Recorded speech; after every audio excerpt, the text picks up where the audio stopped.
Ladies and gentlemen, it's Thursday, February 12th, 2026. Here's what's coming up on the Owen Report today.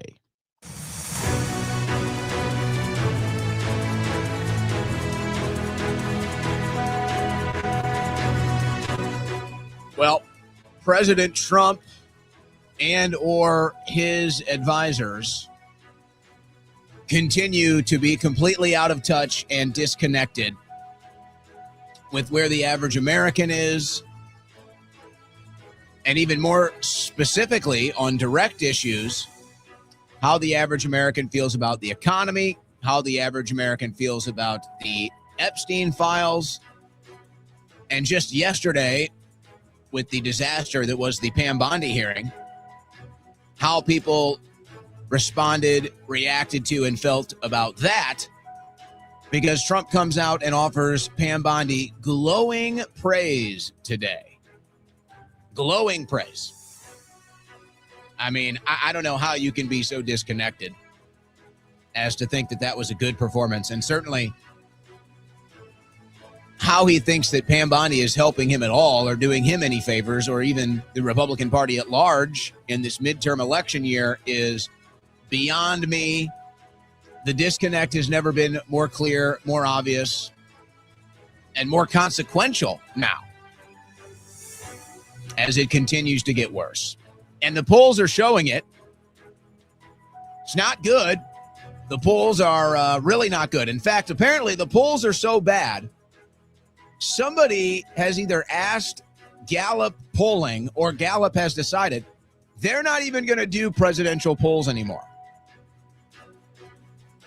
Trump's poll numbers are so low that Gallup says we're out. We're just not going to do the presidential polling anymore. Wow. Okay. I guess things are going good. By the way, you may be getting these emails. The Trump campaign is sending out emails begging for support. I'm not even kidding you. Do you still love me? Do you still like me? Show me you still support me. Help out the president. Oh my gosh. Oh my gosh. And by the way, we're going to do a quick refresher course. And this always happens with politics, but I think it's time for a little reminder for some of the cheerleaders out there that were doing victory laps on certain issues before there was ever a victory. Yeah. We're going to do a little reminder of all those victory laps that we still haven't seen victory on. So we got a whole list of that. We'll be getting into that. We do have a bunch of news headlines. We're actually going to hammer some news. Once we hit some of these opening issues, we're going to hammer through some news headlines. Then we have a bunch of raw Epstein files again today, guys. We have a bunch of raw Epstein files, emails, notes, and now paintings. And it's being reported as of, I guess, a couple hours ago. It's my interpretation. It's hard to tell with the mainstream media reporting on all of this, but it seems as though we are about to get new videos. Thousands of new videos. Now, we've already gotten a lot of videos. I don't play the videos because they're either really disturbing or they're so redacted that you can't even tell what's going on. You can only assume. It's like some of the art. I've got some of the Epstein art or Epstein victim art, but I can't even show you most of it because it's so grotesque that I can't put it on air. Now, something weird happened last night. And if you recall, I don't think anybody else talked about this that was covering the Bondi hearing except me. When I was talking about her notes, her opposition research notes, folks, something really strange happened last night. Well, a couple of things actually, but it's all the same story. A couple things happened last night that makes Pam Bondi's opposition research yesterday from the hearing even worse. It's even worse than we anticipated. So the Owen Report might have been the only place that called out her opposition research binder. New information drops last night that makes it look even worse. This news update was brought to you by OwenSchroyer.store, the official site for Owen Report merchandise. All right, I see the jokes everywhere now. Everybody's catching up, and I guess it's funny, but it's really not. How they've poisoned the water. They've put the chemicals in the water, and they're turning you gay and everything else. We've all seen it, lowering IQs with the fluoride and the forever chemicals and everything else. So I guess it's a funny way to get information out, to tell jokes about the serious nature of them poisoning our water. Well, all jokes aside, what are you doing? What are you doing to purify your drinking water, your cooking water, your family's drinking water, cooking water, your guests? You don't want to give your guests that chemical poisoned water. Stop it. Don't do that to your guests. That's not very nice of you. You can do better than that. We have the solution. It's the Cove Pure water filtration system. Now, let me tell you, if you've studied the different water filtration systems, you know, there's a debate. There's somewhat of a debate about what the best systems are. But there's some things that are just science-backed, and that is reverse osmosis removes everything. There is no more of a pure water filtration than reverse osmosis. The Cove Pure water filtration does reverse osmosis. But see, there is always a good with the bad. The problem with reverse osmosis is that it completely removes some of the good stuff, some of the good things that you need in the water. Alkalization, pH balance, stuff like this. Well, guess what? The Cove Pure water filtration system, it realkalizes the water before you drink it. Incredible. There's nothing else like it on the market. Bring your water filtration to the future with me and the Cove Pure water filtration system. Hey, guys, right now at covepure.com/Owen, you can get $200 off. Right now, $200 off your Cove Pure water filtration system right now at covepure.com/Owen. If you want more information as far as the filtration process is concerned, as far as some of the other things that this machine does, like temperature demand, that's right, temperature demand. You can choose the temperature of your water. How much? How many ounces do you want? No other water filtration system like it. Bring your water filtration system to the future with me and Cove Pure. covepure.com/Owen. $200 off right now for this listening audience. $200 off your Cove Pure water filtration system right now at covepure.com/Owen.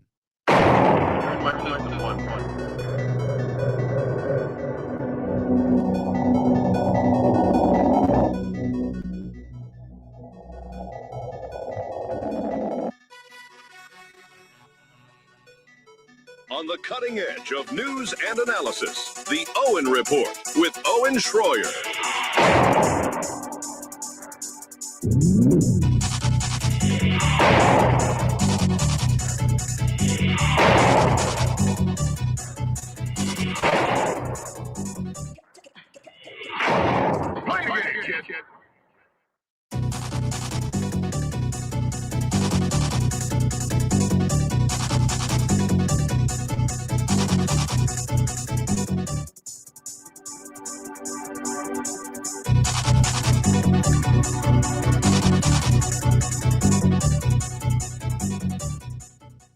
All right, guys.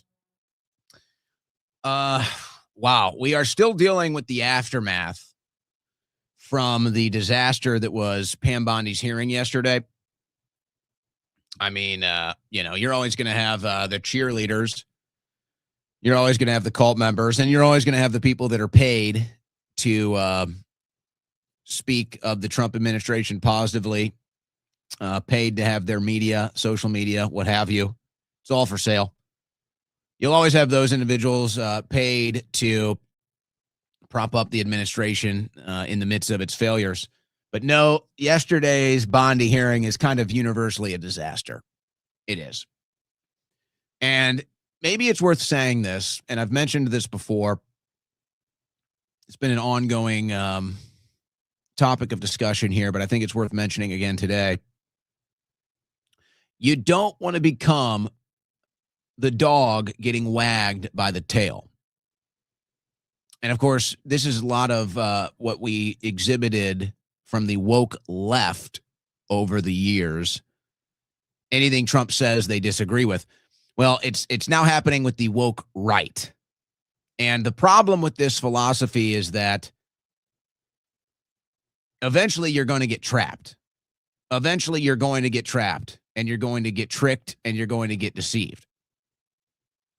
So we saw it with the left. Oh, everything Trump does is wrong. Everything he says is bad. And so we made the jokes like if Trump says, eating a dog turd is good for you, or if eating a dog turd is bad for you, rather. If Trump says eating a dog turd is bad for you, liberals will go out in the streets and start, roaming the dog parts looking for dog crap to eat. It's like, yeah, that's you getting wagged by the tail. So you don't want to be that person. And I see a lot of this happening on the right with the Democrats now.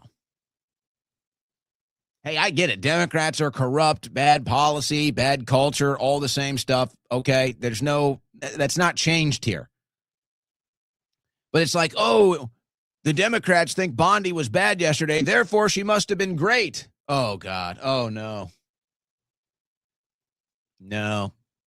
You have to be able to make up your own mind. You have to be able to see things independently and not because when you start letting somebody else determine your thoughts, even if it's like a reverse thought, you're just as easily deceived as anybody else. You're just as easily trapped as anybody else. So I see it. Oh, look at the Democrats yesterday at the hearing. Wow, Bondi must have been great. Oh. See, now you're getting tricked. Now you're getting trapped. Now you're getting brainwashed, just like we saw from the left all these years with their Trump hatred. So it's the new Trump derangement syndrome that exists on the right is really the best way to describe it. But now they've become the dog getting wagged by the tail. But let's just go ahead and move on. Just keep that in mind. Don't be victimized by that. And it's okay to stand against the Democrats on nearly everything else, policy-wise, culture-wise, call out their lies, all of it. But don't sit here and tell us that Pam Bondi's performance was great yesterday just because the Democrats said it was awful. No, guys, it was awful.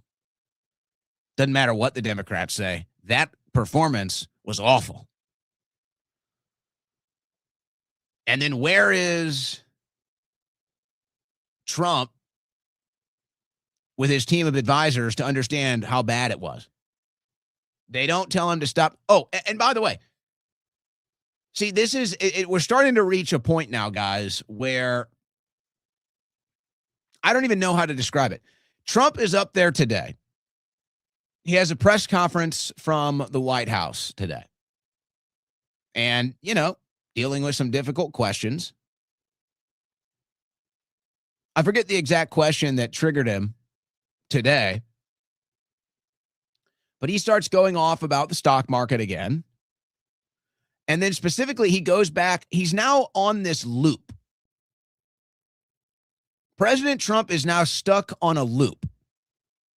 And he goes back and he's been saying the same thing. How long has he been saying this? He says, we've brought in $18 trillion. The money's pouring in. Nothing else like it. So much money coming in. Look at the money. Nobody else got the money. Trillions of dollars, 18 trillion.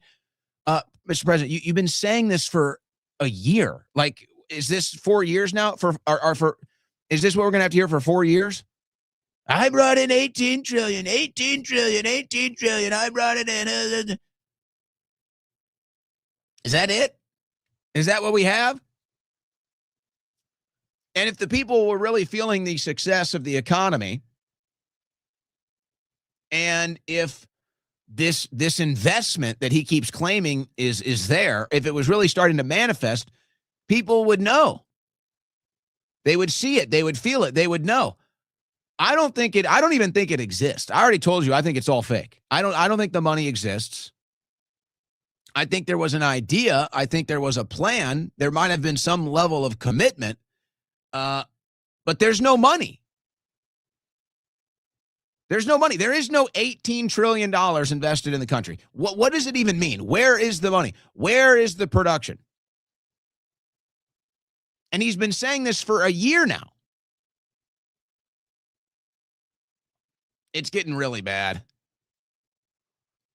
It's getting really bad. Now, we can look at some of the polls and we can talk more about that, but this is the total disconnect now. This is the total disconnect. Trump posts this morning in support of Pam Bondi. Attorney General Pam Bondi under intense fire from the Trump deranged radical left lunatics. And look, folks, again, of course, yes, the Trump deranged radical left Democrats. Okay, we all know it. Guys, a lot of these questions that the Democrats were asking were perfectly fair. They weren't out of line. It wasn't a get Trump aggression type of thing towards Bondi. It was just legitimate, basic, calm questions that they asked, and Bondi crashed out. So, hey, two things can be true at once. Are there Trump deranged radical left Democrats that are lunatics? Yes, absolutely. Did the Democrats bring some very fair, well-rounded, calm questions to Pam Bondi yesterday? Yes, we all witnessed it. And she crashed out. Pam Bondi was fantastic at yesterday's hearing on the never-ending saga of Jeffrey Epstein. The never-ending saga. Well, yeah, because you're not arresting the co-conspirators. Where the one thing that has been proven conclusively, much to their chagrin, was that President Donald J. Trump has been 100% exonerated from their Russia type charges. What? Now we're talking about Russia? Again, where are the indictments? Where are the arrests? We were told they committed treason by you. We were told they were all criminals by you. So what do you mean the never-ending saga? You're right, the never-ending saga, because nobody's been arrested. But this is the Trump derangement syndrome of the Republicans now. And I saw it all over the media last night. Folks, I try to understand things at a psychological level. You know this. And my only explanation for this completely irrational behavior, my only way to try to rationalize it, is that a lot of these members of the media, there's probably two different things. But a lot of these members, these new independent media members that have gathered a very large social media presence and do very well there, make good money, their whole entire entry to the media was through Trump. Their entire online persona is Trump and supporting Trump. So they're kind of like stuck in this rut. It's how they entered, and there's no mobility. There's no diversity. It's just all Trump all the time. That's it. That's their entry into the media. That's their personality in the media. And so they don't know how to do anything else. And I see them all posting yesterday. It's like, oh, look, Trump's exonerated on Epstein. This is not about Trump.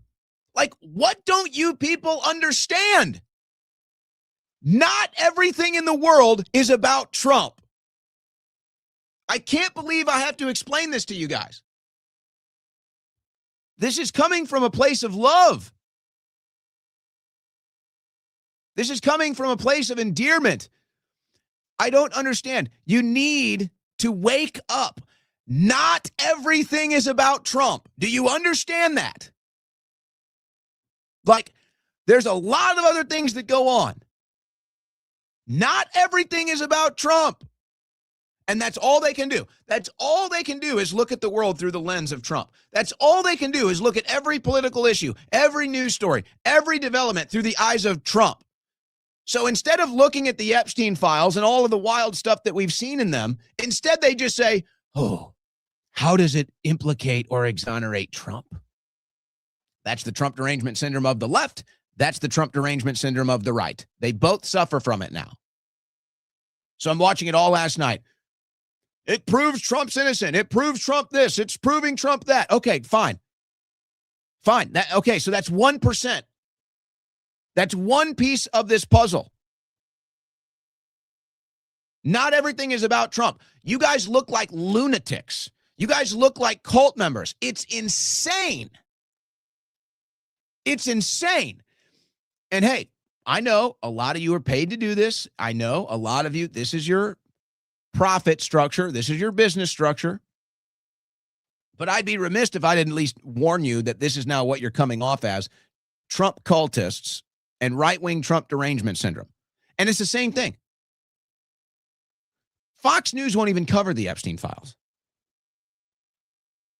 And then I see Laura Ingraham and the rest of them, they're doing these segments last night, and it's all about how Trump brought in Epstein and Trump's exonerated. Oh, great. Hey, hoorah for Trump. Now, what about the co-conspirators? What about Maxwell, who's in jail trying to cut a deal? What about Les Wexner, who still hasn't been arrested? What about all the other redacted co-conspirators that we don't know of? What about John-Luc Brunel killing himself in jail? Like, there's an entire world out there that's not Trump, right? Like, what are these people going to do when Trump is gone? Honestly, what are they going to do when Trump is gone? Are they just going to like melt into oblivion? Are they going to do the thing from the Inventors, like the Avengers with the Infinity Stone? Are they just going to like pixelate into oblivion and be gone? It's total Trump derangement syndrome on the left and the right. So here's Trump talking about it. So now it's all about Trump for Trump too. And he's talking about Russia, Russia, Russia. He goes on.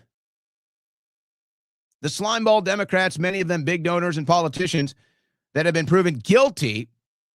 Republican loser, sanctimonious rhino Congressman Thomas Massie has made a total fool of himself yesterday, fighting aimlessly against a hopeless agenda of hate and stupidity, and most clearly stated by his crashing job approval numbers in the great Commonwealth of Kentucky, where a military hero opponent, Ed Galeran, is crushing him in the polls. Now, folks, okay, obviously Massie is not the rhino. He's one of the last conservatives left in the Republican Party. And I don't know exactly what Trump is saying Democrats are guilty here of, but none of them have been arrested, so it means nothing to me. It means nothing to anybody. It's just more empty talk, empty nothings, sweet nothings into your ear. And, folks, I got to tell you this, too. I've talked to a couple of, let's say, the Trump loyalists that I'm friends with. I've talked to a couple people that are even very close to Trump. And when they brought this up about Massie in our conversation, they said, oh, well, Massie this, Massie that, and, he's going to get crushed in the election. I literally laughed out loud. And I pressed him and I said, you can't be that delusional. Like, Massie is going to win and he's up in the polls. And they folded like a cheap tent because they know it's a lie. And they know that doesn't work on me. I mean, folks, how you can think that Massie embarrassed himself and not Pam Bondi is just, it's beyond disconnected now. It's straight up propaganda. It's straight up lies. It's straight up ignorance or a combination of all three.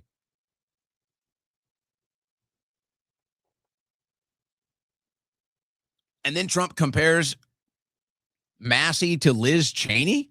What are we talking about? Nobody cared about Epstein when he was alive? That's a lie. They only cared about him when they thought they could create political harm to a very popular president who has brought our country back from the brink of extinction, and very quickly at that. What is he talking about? Who is he talking to? Who is this message for? In fact, this attempt by the Democrats to take away attention from the tremendous Republican success is backfiring badly. Not according to any poll ever that's existed this year.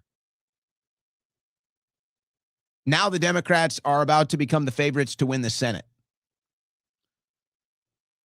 Maybe they should focus on their quest to open our borders to the world's greatest criminals, have transgender for everybody. You just funded that in your latest bill. And we're still paying for refugees, too. You funded that, too. And get men, no matter their size or strength, to play in women's sports. Yeah, that's still happening, too, despite your executive order. You've done nothing. Thank you for your attention to this matter. Again, I'm sitting here, guys, shaking my head. How could it be this bad? How could Trump be this bad, honestly? And it's at this point, it's like it's hardly even a policy thing. The foreign policy is a disaster. Okay. It looks like we're going back to war with Iran. Okay. So here we go. More of the same. No, this is a Trump that's now out of touch. We went from Trump, who used to be in touch and have that connection to the common American, to this Trump who now spits in the face of the common American, who is totally disconnected from the common American, and who insults the common American and insults their intelligence every day. I can't believe it's gotten this bad. I wonder if the only reason it's so bad, and sure, there could be multiple reasons, but it's like, if there wasn't this Trump cult that worshiped him now and thinks everything is about Trump, it's a very weird obsession. I wonder if this would be possible. If you didn't have the Trump cultists that have truly become cultists, the MAGA cult, the Trump cult, I wonder if this would be possible. I feel like it's only possible to be this bad because this cult exists. But it could be happening anyway. It might be this bad no matter what. But I just scratch my head. I just don't get it. I just don't get it. So they love to take these victory laps. And it just happened again this week. And they were celebrating the FBI and the Trump administration because they arrested the Savannah Guthrie suspect. And of course, he was released just hours later. They got the wrong guy. And so all the accounts that were likely paid, it was part of a social media digital influence campaign. They were paid to promote the story. They were paid to promote that Kash Patel and the FBI did it. And they got the wrong guy. They got the wrong guy. So they took their victory lap. Oh, look, the Trump administration is so great. Oh, look, Kash Patel, it's all so great. And it was the wrong guy. And quite frankly, it was obviously the wrong guy from the very get-go. Anybody who was watching that night, I think it was Tuesday night, anybody that was watching the story that night could have told you right then and there, this is the wrong guy. They got the wrong guy. That's why I never posted about it. And yet all the digital influence campaigners and everybody else, they all posted about it. They all took the victory lap, and now it's the wrong guy. So let's go back with some of these victory laps. Remember the January 6th pipe bomber? They got the pipe bomber. How's that one going? Not hearing too much about that one, are we? Family doesn't believe he did it. They can't produce the evidence. So another fake victory lap.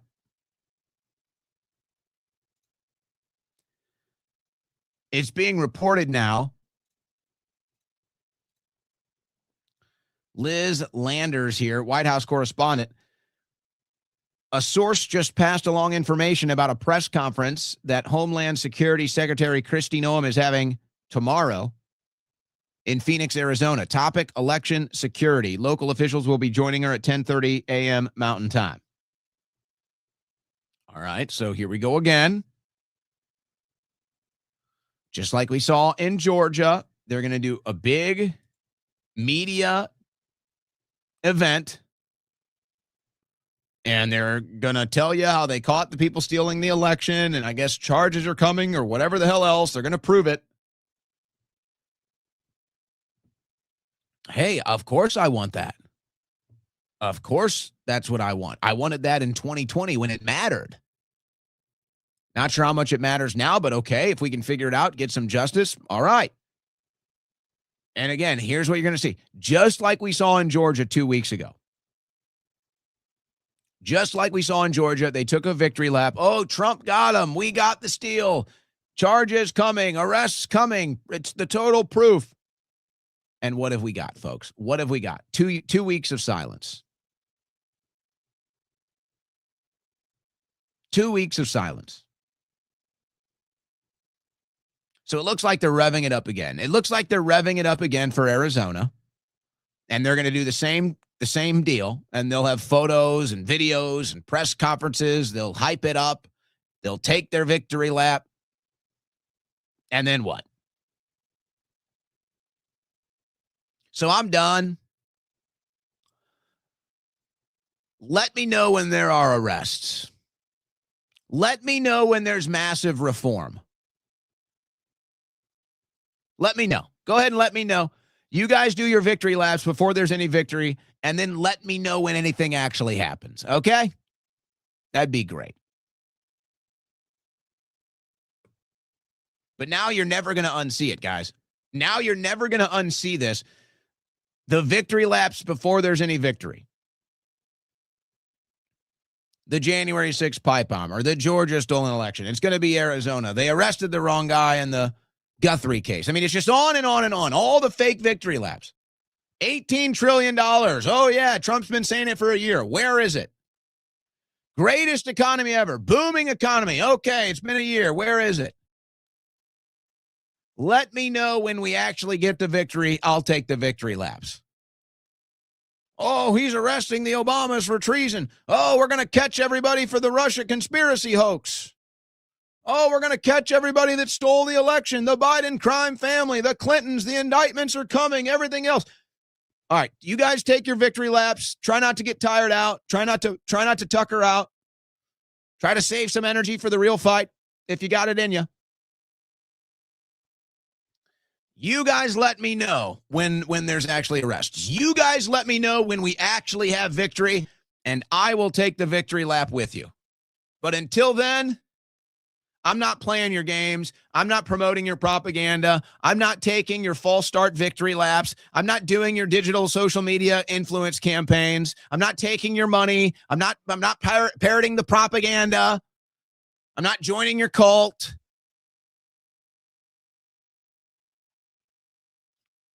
And it just drives them nuts. Because when people don't join the cult or leave the cult, that exposes the cult, and that drives them nuts. That drives them nuts. So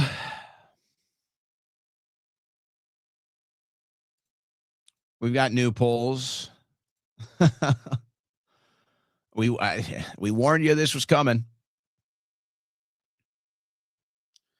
Now, I'm not saying I agree with this, but I knew that this would eventually happen.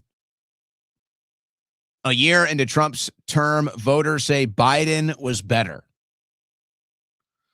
President Trump has become so politically toxic that voters now say Joe Biden, whose unpopularity forced him into early retirement, did a better job as president, according to 3 new polls. Now, YouGov, Harvard, these polls are always, they're never really going to be fair or friendly to right-wingers, but Rasmussen has the most accurate polls. Rasmussen has been proven the most accurate polls, and even Rasmussen is now polling right now at this point in Biden's administration. He was polling higher than Trump.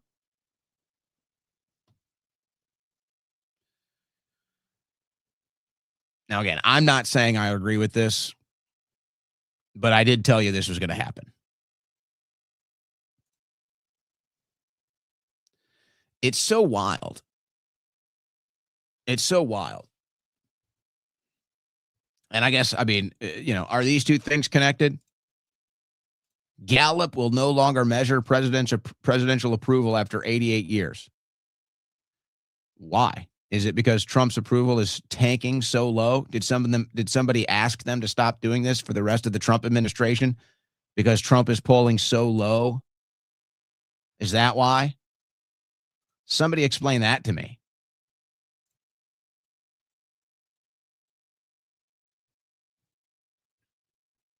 It really is so crazy, though. Because there's one person that could turn it all around. There's one person that could make some decisions right now and turn this all around. And that person is President Trump.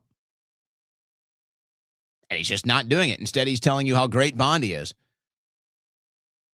Instead, he's telling you, hey, shut up. Look at the stock market. By the way, they're pulling ICE out of Minnesota now, too. He's standing up for Howard Lutnick. He's standing up for Pam Bondi. No deep state arrest. I mean, what is going on?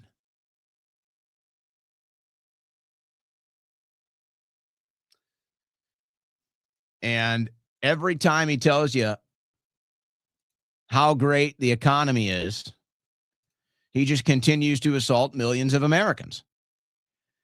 Realtors report a new housing crisis as January home sales tank more than 8%. Nobody can afford a house. Nobody can afford the mortgage payments. Nobody can afford the interest rates. They don't have the liquid capital. They don't have the monthly income. Sales of previously owned homes in January dropped a wider than expected 8.4% from December. The median price for a home sold in January was $396,000, up 1% year over year, and the highest January price on record. Now, that's crazy. Now, the housing market is always pretty wild, and it's always localized as far as, you know, where you live. Like right now in Austin, it's kind of the opposite. In Austin, the housing market is tanked. Now, it had about 10 years of boom, and now it's coming back down to earth. But I said this, you know, when we first started the show, that I wanted to move and so that I could build a bigger home studio. But I explained that it's impossible to do right now in Austin. Most people now, if you purchased past like 2016, if you purchased your home, most people, if they purchased their home past 2016 in Austin, you are probably in the negative equity right now. You are in the negative equity. Now, depending on the interest rate that you got, you might still be doing okay as far as your mortgage is concerned, but you can't sell your house and you're going to lose money. And I explained that's the situation I am. It would be a bad decision for me to sell my house right now. I would get crushed. But hey, that's the way of the market. That's not even necessarily Trump's fault. That's how the market goes. So that's not even Trump's fault. But when he comes out and he tells you greatest economy ever, and then he flip-flops, oh, we want house prices to go up. Oh, we want house prices to go down. He can't even decide. It's like, hey, Donald, just be honest. The economy sucks. People can't afford houses. They can't afford mortgages. They can't afford interest rates. Just be honest. The economy sucks, Donald. It's fine.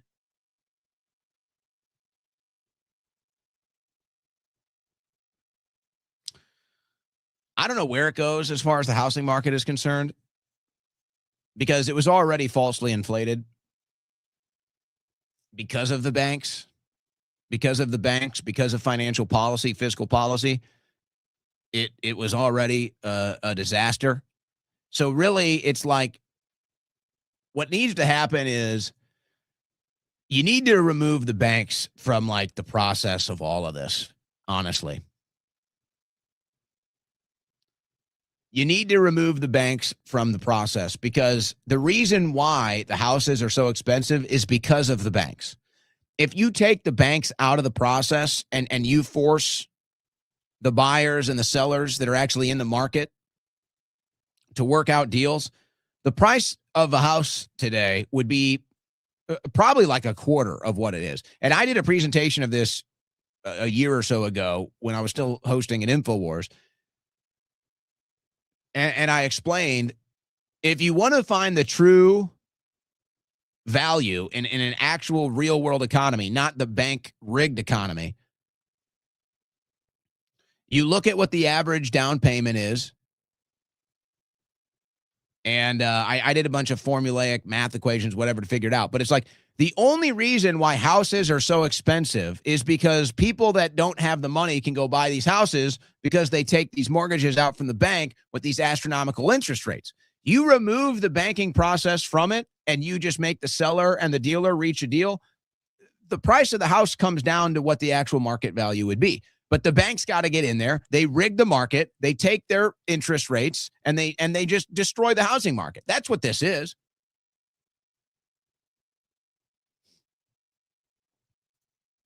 Oh, but it's the greatest economy ever. It's the greatest economy ever. And that's why you might know people like this. You might be one of these people. I know people that have had to do this, unfortunately. Middle-class Americans forced to sell their blood plasma as Trump's affordability crisis spirals. We're not talking about college kids that want beer money. We're not talking about young kids that are, just broke, don't have any money, whatever, want to take their girlfriend out on a date. Middle-class Americans, middle-aged Americans are now being forced to sell blood plasma to get a couple bucks a month. And Trump has the audacity to come out here and tell you the economy's great.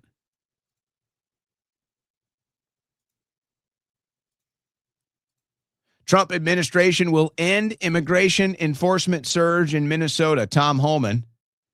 Now, I've got the clip of this. We'll play it in a second. Borders czar Tom Homan said President Trump has agreed with his proposal to conclude a federal immigration enforcement surge in Minnesota. Homan last week had announced a drawdown of 700 agents from the area encompassing Minneapolis and St. Paul, a roughly 25% pullback that still left about 2,000 officers in place. Homan's announcement came less than 3 weeks after Trump deployed him to Minnesota to run immigration operations there, replacing Border Patrol Commander-at-Large Gregory Bovino. Minnesota Attorney General Keith Ellison got in a heated exchange with Ron Johnson over the deaths of Renee Good and Alex Preddy in Minneapolis. Well, that's an unfortunate situation for everybody, but it's mostly just a distraction. Now, there's a lot of coping and propaganda going around about this.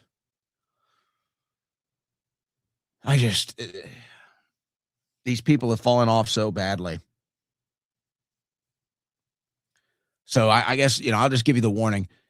They're claiming the Trump loyalists that are just struggling to deal with this. They can't believe it. They're saying, oh, this was a secret mission to go rescue 3,000 kids that the Biden administration trafficked into Minnesota. Okay, guys. All right.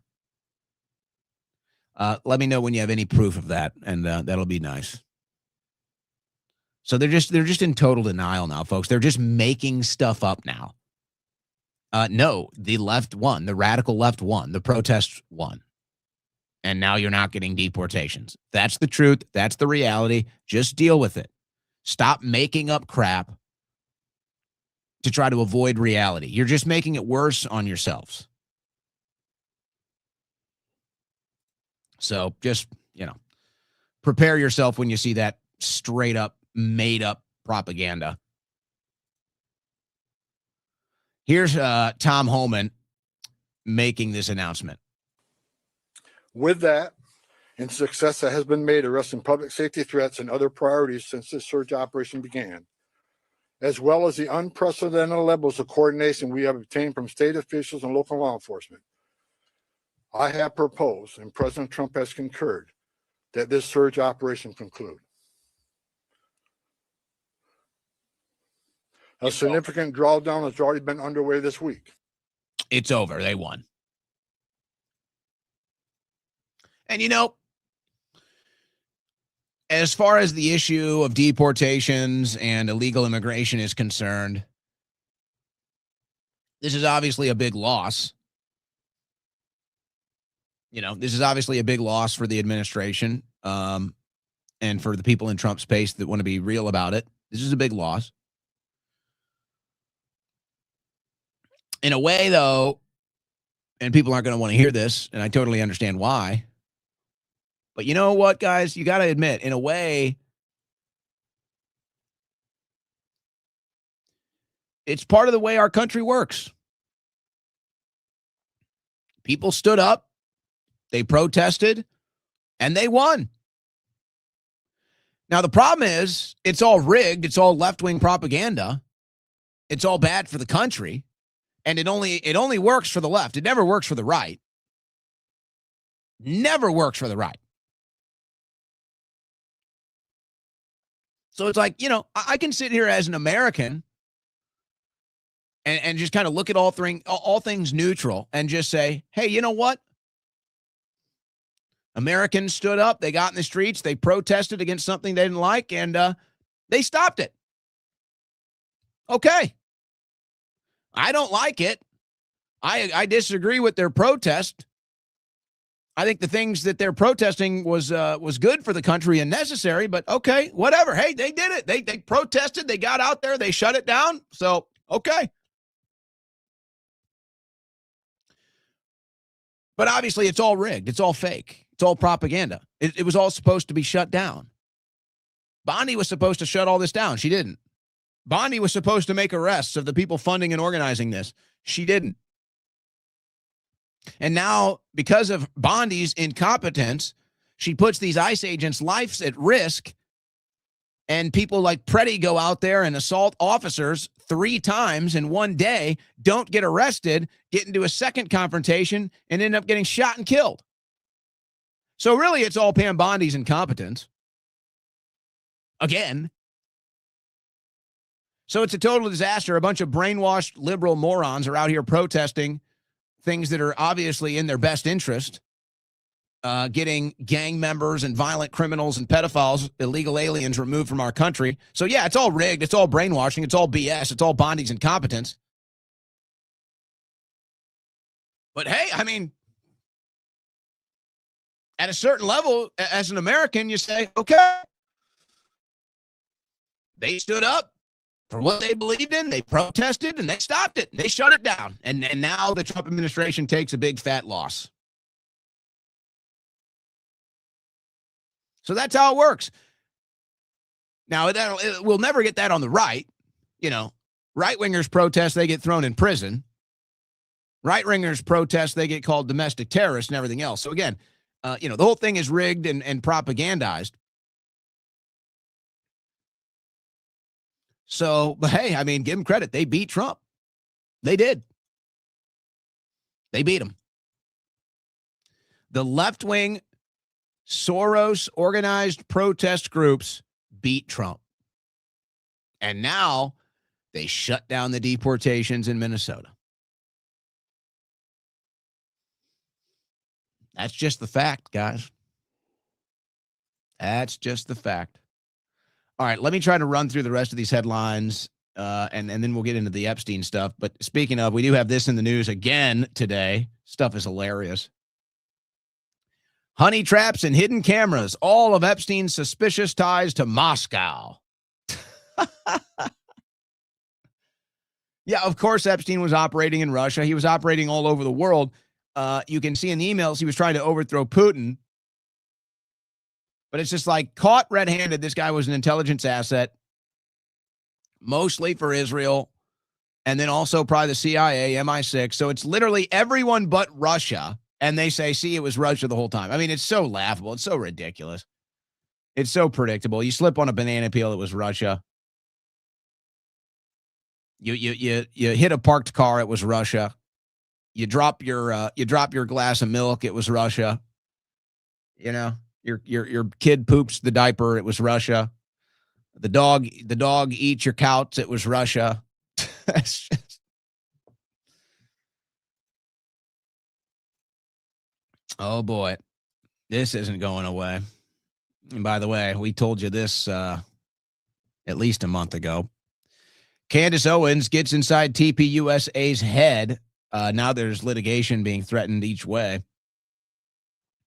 Her nutty theories about the killing of Charlie Kirk have won over some of his organization's employees.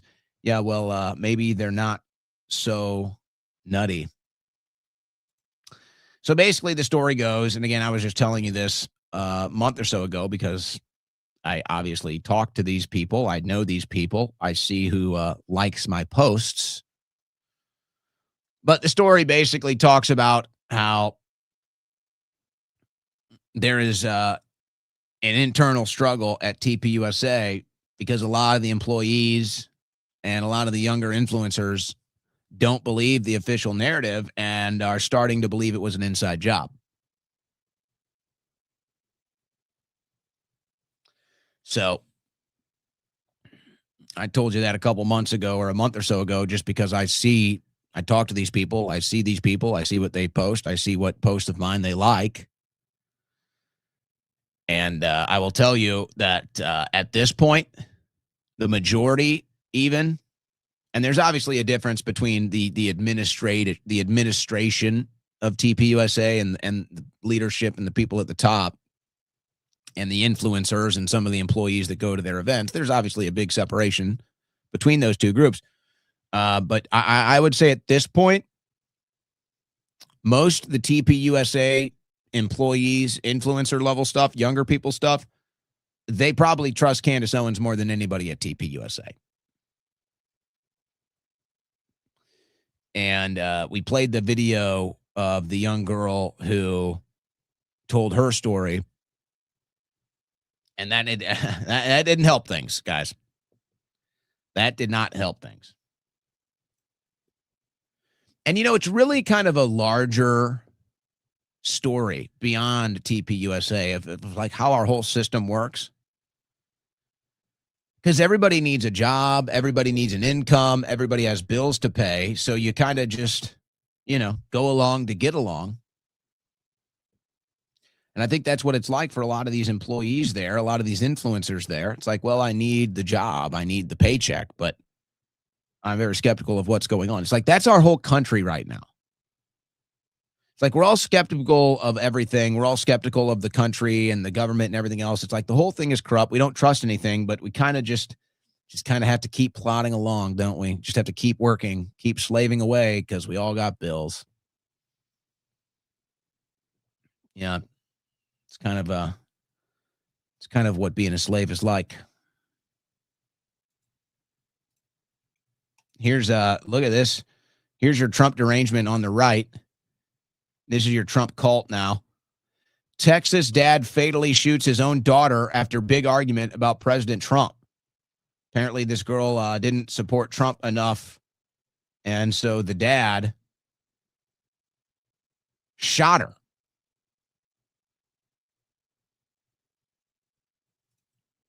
Now, I'm sure these problems go farther than just Trump, obviously. But, yeah, I think we see how bad it's getting in this cult mindset. We're going to have more news on this today. I hope we can get to it. We got a lot on the docket. AI insiders are sounding the alarm. Top AI experts at OpenAI, Anthropic, and other companies warn of rising dangers of their technology, with some quitting in protest or going public with grave concerns.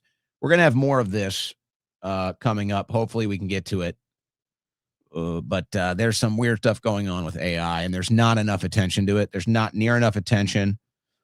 And this administration is pushing the gas on the issue because the administration and its friends, its family, its donor class, its special interest are all heavily invested in AI. And so they're set to make billions of dollars on this AI rollout. So they all want it to happen. And they're not even thinking about how big of a disaster it could be. They're not even thinking about the repercussions. It's all about money for them. It's all about greed and power for them. But it's not good. It's not good.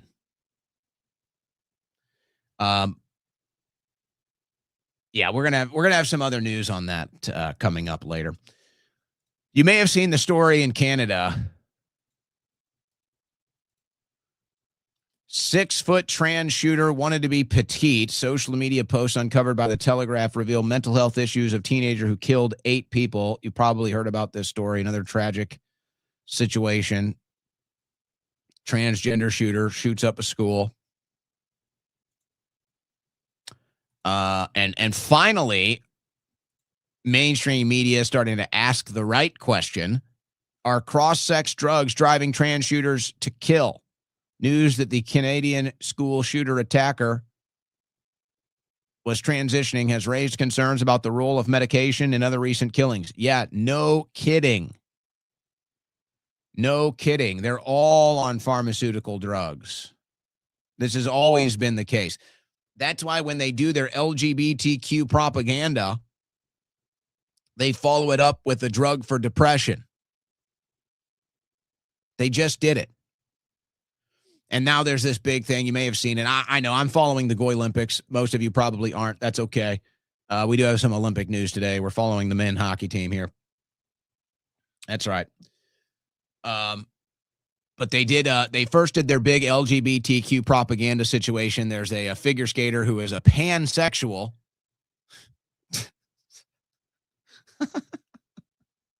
I'm sorry.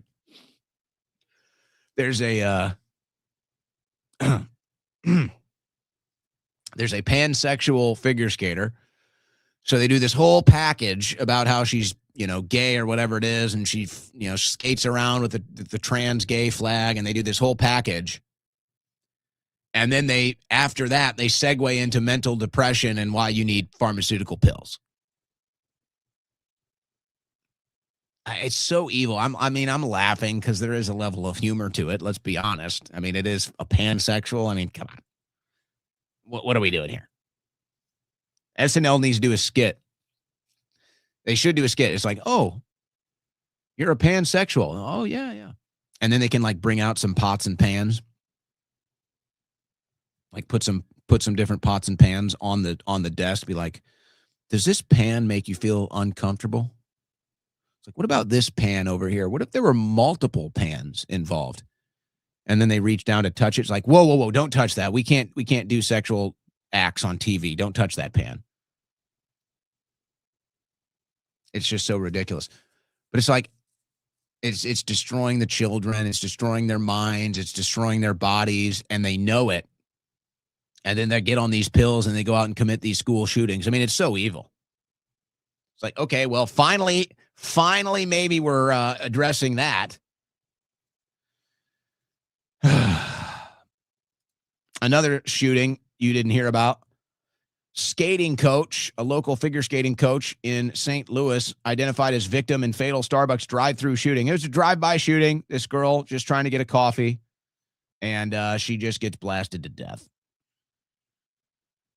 Unbelievable, man. And I know the area well. This Webster Groves ice rink, very popular there locally. Tons of kids go there. You want to learn how to skate in that area, you're probably going to the Webster Groves ice rink. It's right there in the downtown area of Webster Groves. I lived there for 2 years. Such a great community. And I'm sure she was a major part of it at that rink. And she just gets shot in a drive-by by a known lifelong criminal. You know how it is. You know how it is. Yeah, it's exactly what you think it is. You didn't hear about this anywhere. Woman arrested for setting fire to Los Angeles Islamic Center. Did you hear a peep about this? Do I even have to say if it was X, it would be Y? Do I even have to say it? Los Angeles police have arrested a woman accused of setting a fire to an Islamic community center in Hyde Park. Did you hear about this? Was this anywhere on the mainstream news? Of course, the answer is no. If it was X, it would be Y. Right? Yeah. If it was X, it would be Y. I think we're all catching it here. We're all picking up what I'm putting down. Yes. CBS News producer quits in fiery note, lambasting Barry White's break from journalistic merit. Don't expect these stories to stop anytime soon. It's becoming a dumpster fire. But it doesn't matter. Barry Weiss was put in place at CBS to make sure it's a pro-Israel mainstream media outlet. That's all it was. Posing as MAGA. That's all it is. So I expect these issues to continue. Guys, did you hear about this? Erin Elizabeth from the Health Nut. I didn't hear about this. These are actually older stories. So this mayoral candidate was running against Mayor Karen Bass, and she was speaking out about how the fires weren't natural and what a bad job she did. And now his daughter has been found dead, lying on the side of a highway. No car, just dead. No explanation. Here's the headline. from February 1. LA mayoral candidate's daughter, 22, dies after she was found on the side of the highway. And then another one. Republican running for governor of Minnesota. His daughter was found stabbed to death. Her boyfriend had stab wounds too, but they decided he did it. Maybe that's true, and he's been charged, but it sure smells a little suspicious, especially the first story. Is this more political violence, intimidation? All right, before we get into the Epstein stuff, because I'm just clearing out the headlines here. Some Olympic news. I was actually up. I like it when the Olympics are on the other side of the planet because, sometimes the insomnia hits. I can't sleep at night. So it's like, I'm in bed at about 12:30 last night. Couldn't sleep. So I'm watching the Olympics till probably like 2:30 in the morning. So I got to actually watch this whole event live. And the headline today, did controversial judging cost U.S. figure skaters a gold medal? Folks, it was pretty bad, I got to say. It was pretty clear the U.S. team probably should have won it. And maybe that's a little home cooking. I'm cheering for the home team. That could be the case. But no, it was pretty bad. Now, any sport where the judge decides who the winner is really not a sport. So you got that going on. Not to insult, gymnasts or figure skaters or whatever. But, if the winner's decided by a judge, you're going to have problems. But it was pretty bad. And they did a interview after they got the silver medal. If it was the Italians, if they gave the gold medal to the Italians in some rigged ice skating competition, some rigged figure skating competition, if they gave it to the Italians since it's in Spain, I'd almost nod my head. I'd almost nod my head and say, all right, you know what, home team, good story, okay, all right, yeah.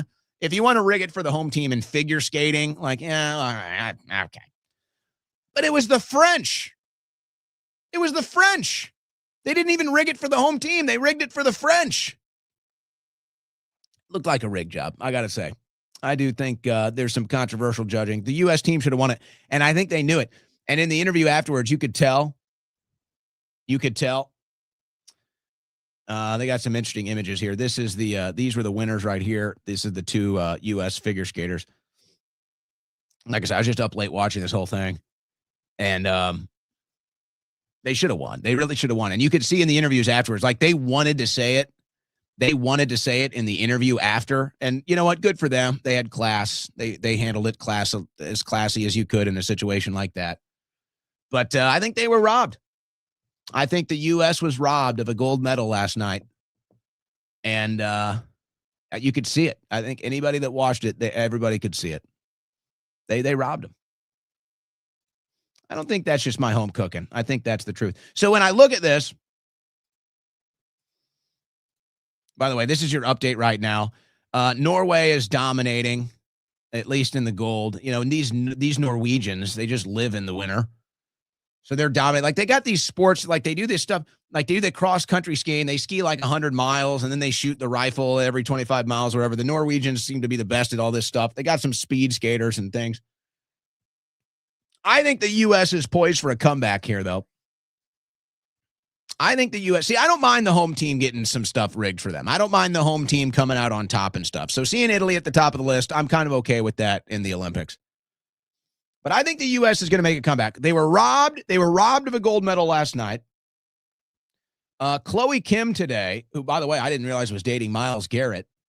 She blew her final run in the big whatever they call it, the half pipe for snowboarding. Chloe Kim was kind of favored to win, and she blew it.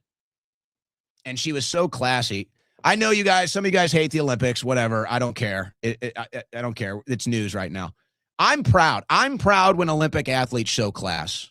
I'm proud. Okay? Makes me proud. I'm proud of our athletes showing class, and I root for our country. It's nationalism. It's patriotism. I thought we were for that, guys. And when I saw Chloe Kim, who crashed on her final run down the half pipe and congratulate the gold medal winner, I was so I was so proud of that class. That is utmost class on display with our flag right there. So I was proud to see that. That's just total class. So I like that. But I think the U.S. will make a comeback, although I'm a little disappointed in the performance that we've seen so far from our men's hockey team today. But they're in the third up 5-1, so they've made a bit of a comeback there. You're listening to the Owen Report on the Win Network. All right, guys. I may have to take a coffee break. I've already had 2 cups of Blackout coffee today. So I don't know if I should go downstairs and have another, but I am thinking about it. I got to be honest. I am thinking about going downstairs to get a 3rd cup of my favorite coffee from blackoutcoffee.com/Owen, the official coffee of the Owen Report. We are drinking the pitch black espresso today. It's just my favorite, even though, once I learned about the light roast having more caffeine than the dark roast, I kind of started to reconsider it. But no, I'm still drinking the pitch black espresso. I got another bag of it in the mail. So we're back on the pitch black espresso today. We did an Ask the Doctor show earlier. So I did actually a full pot. So there is a little bit more down there. I could go heat up. I don't know. I don't know if I need a 3rd cup today, guys, but I am thinking about it. I will tell you. But, when it tastes that good, how can you blame me? Folks, if you haven't tried coffee from blackoutcoffee.com/Owen, how about I entice you a little bit? How about I entice you just a little bit with 20% off your first order? How about that? How about 20% off your first order right now with coupon code Owen at blackoutcoffee.com/Owen? Does that do it for you? They want you to give it a try because they know once you try Blackout Coffee once, you're going to become a repeat customer. Now, if you're like me, we like to switch it up every once in a while. We like to keep things diverse. So, yeah, we've got our bags of our ground coffee here. We've got all of our different flavors. But every once in a while, we hit the single-serve pods. I've told you about my favorite, which is the double dark chocolate. It's got that perfect hint of chocolate, so it doesn't taste like you're drinking hot chocolate or a chocolate drink. It still tastes like you're drinking coffee, but it has that perfect, subtle, dark chocolate taste to it. They really did a good job. But they've got over 30 different flavors there, if that's your favorite. And, of course, I've always got to tell you about the premium instant coffee, the best instant coffee on the market. They're having a volume discount right now on their instant coffee. Take advantage of that. But, folks, give the coffee a try if you haven't yet. It's going to be your go-to coffee. It's the official coffee of the Owen Report. And right now, you can get 20% off your first order with coupon code Owen, 20% off your first order at blackoutcoffee.com with coupon code Owen.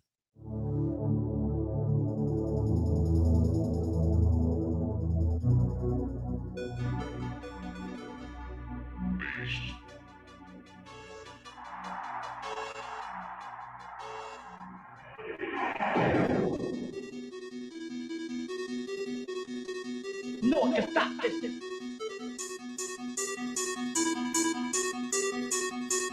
No, que stop this.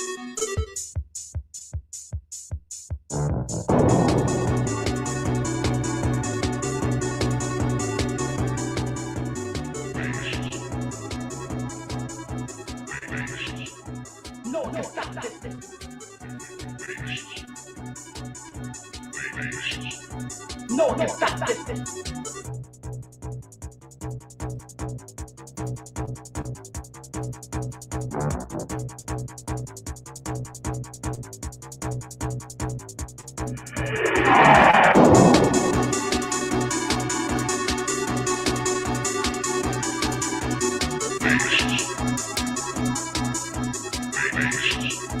No, que stop this.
No, no, stop this. No, no, stop this. It's your favorite podcaster's favorite podcast, The Owen Report with Owen Schroyer.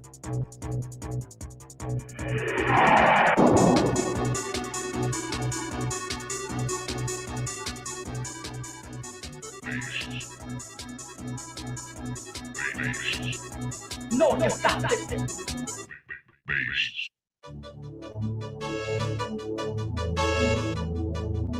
All right, we got a lot of Epstein news to get to now. And we got some raw files, and we've got some other coverage as well. But we do have some raw files. I want to start here. I just followed this account on X, I think. I can't remember it. I thought I followed him. Doesn't show up here.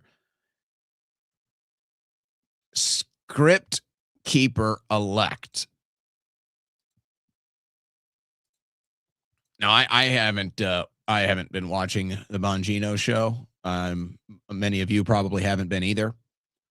For obvious reasons, it's not what it once was. But this guy gives us an update. And it's pretty much what we already assumed was going on over there. But this is from Script Keeper here. A quick update on how the Bongino show is going, guys. Dude, I checked in with the damn Bongino show today. The whole show was about the military and making it strong, warmongering, getting ready for Iran. This not one single mention, not one mention of the Epstein list. The list that he told us, dude, you were the guy that told us never, ever let this thing go. You've let it go. There's nothing to see here now, huh, Danny boy? It is an embarrassment. He's obviously been rolled out to speak for the establishment. This is state-sponsored media right here in front of you, Louis C.K. and Bongino. And he's going to do exactly what he's told to do. And he's already proved that for them because he's in the club. He is the deep state. He's an intricate part of that machine now. You can't deny it. You cannot sit here and be honest with yourself and look at Dan Bongino's programming now. He's absent of the list, absent of all the stuff that put him where he's at. And now he's just got his pom-poms out for the establishment. You know, I would say it's fair to assume most now feel that way. I would say the expression here, the opinion expressed here was probably not, he's probably not alone in that, from Script Keeper there. And I'm gonna give him a follow. I thought I did, but it wasn't showing up, so I'll follow him. I can't watch the show anymore. There's no value in it for me. But I do like to, we do media critic here. We do cover the media and give you an update. Now, I will say, I'm not sure I completely agree with the analysis. I do think it's fair. I do think the analysis is fair and the assumption is fair based off of the circumstantial evidence. The only thing I would counter with is when the couple times I've seen either a clip of the Bongino show, because I haven't watched the show since, but the couple times I've seen a clip of the Bongino show, he just looks very emasculated. He looks, I said it the other day, he doesn't even look like the same person. And that's not a conspiracy theory like he's been, cloned or whatever. No, I mean, you can tell something has happened. He's not the same guy. He's not the same guy. Now, I could easily understand why people would say, oh, he's coming out as a voice box for the establishment, for the administration. The administration needs him badly right now. And it would make sense, bring out Bongino. He's got a big audience, and use him as pro-Trump, pro-establishment propaganda now. So I think it's a perfectly fair conclusion to reach. The only reason why I don't think that's the case is because Trump seemed very upset when Bongino made the announcement. Trump did not seem like that was something he liked. It looked like Trump kind of took that personally, and he anticipated that would be a bad look for the administration. So that's the only reason why I don't think it was part of some plan to roll out Bongino as an establishment voice box or as a pro-Trump voice in the media as he's hemorrhaging support. But obviously the circumstantial evidence and the result, you can understand why people would reach that conclusion. I think that's totally fair.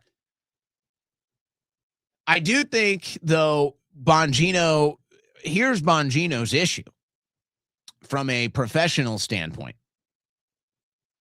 He got Trump on his show day one. Day one. Now, I think, I don't think Bongino needs Trump. Quite frankly, I don't think Bongino needs Trump. But you do have to understand, folks, a lot of people in the media that put on this tough guy act, that put on this confidence act every day, it's very fake. They're actually extremely self-conscious people. In fact, the most self-conscious people you'll ever meet are the people that go on air every day with the bravado and the chutzpah of the confidence man. Most self-conscious people you'll ever meet. So I think that Bongino's suffering a little bit from that.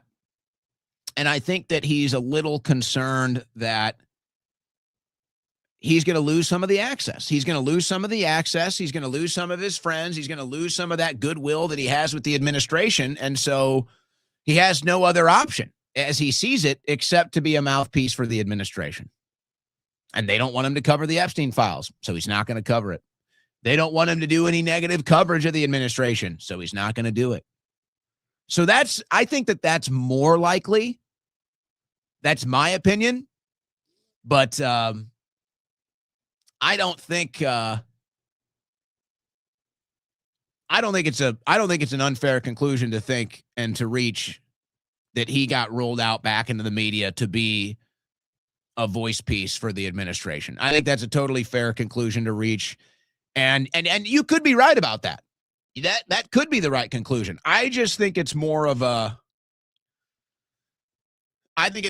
self-conscious thing, and it's a more of he just doesn't know what else to do thing. So, but I guess I don't know. They say he's still putting up the biggest numbers he's ever done. I gotta say, I'm not going to go too far into that, but I'll just say that's a little suspicious. That's a little suspicious to me, but I'll leave that there. All right.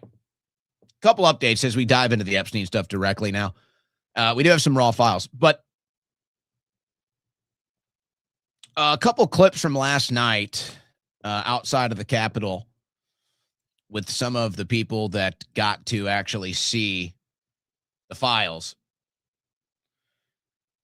And look, guys, I understand why people on the right don't want to talk about this, especially when it's Democrats doing it. But, I'm not going to fall into the same Trump derangement camp that the left has fallen into, where if Trump says oxygen is good, I'm going to stop breathing. So if a Democrat says something right or does something right, then they still said and did something right. So, yes, I understand these are Democrats and you don't want to trust them. That's fine. But if a Democrat tells me that an ice cold glass of water is great in the desert, then, they're right about that. So here's some of the Democrats after leaving, getting to see some of the Epstein files and some of the other developments yesterday at the Capitol. This is Representative Frost. Are you one of the first people who have been to the DOJ to see the unredacted Epstein files? Yes, I went this morning for 2 hours. Any takeaways?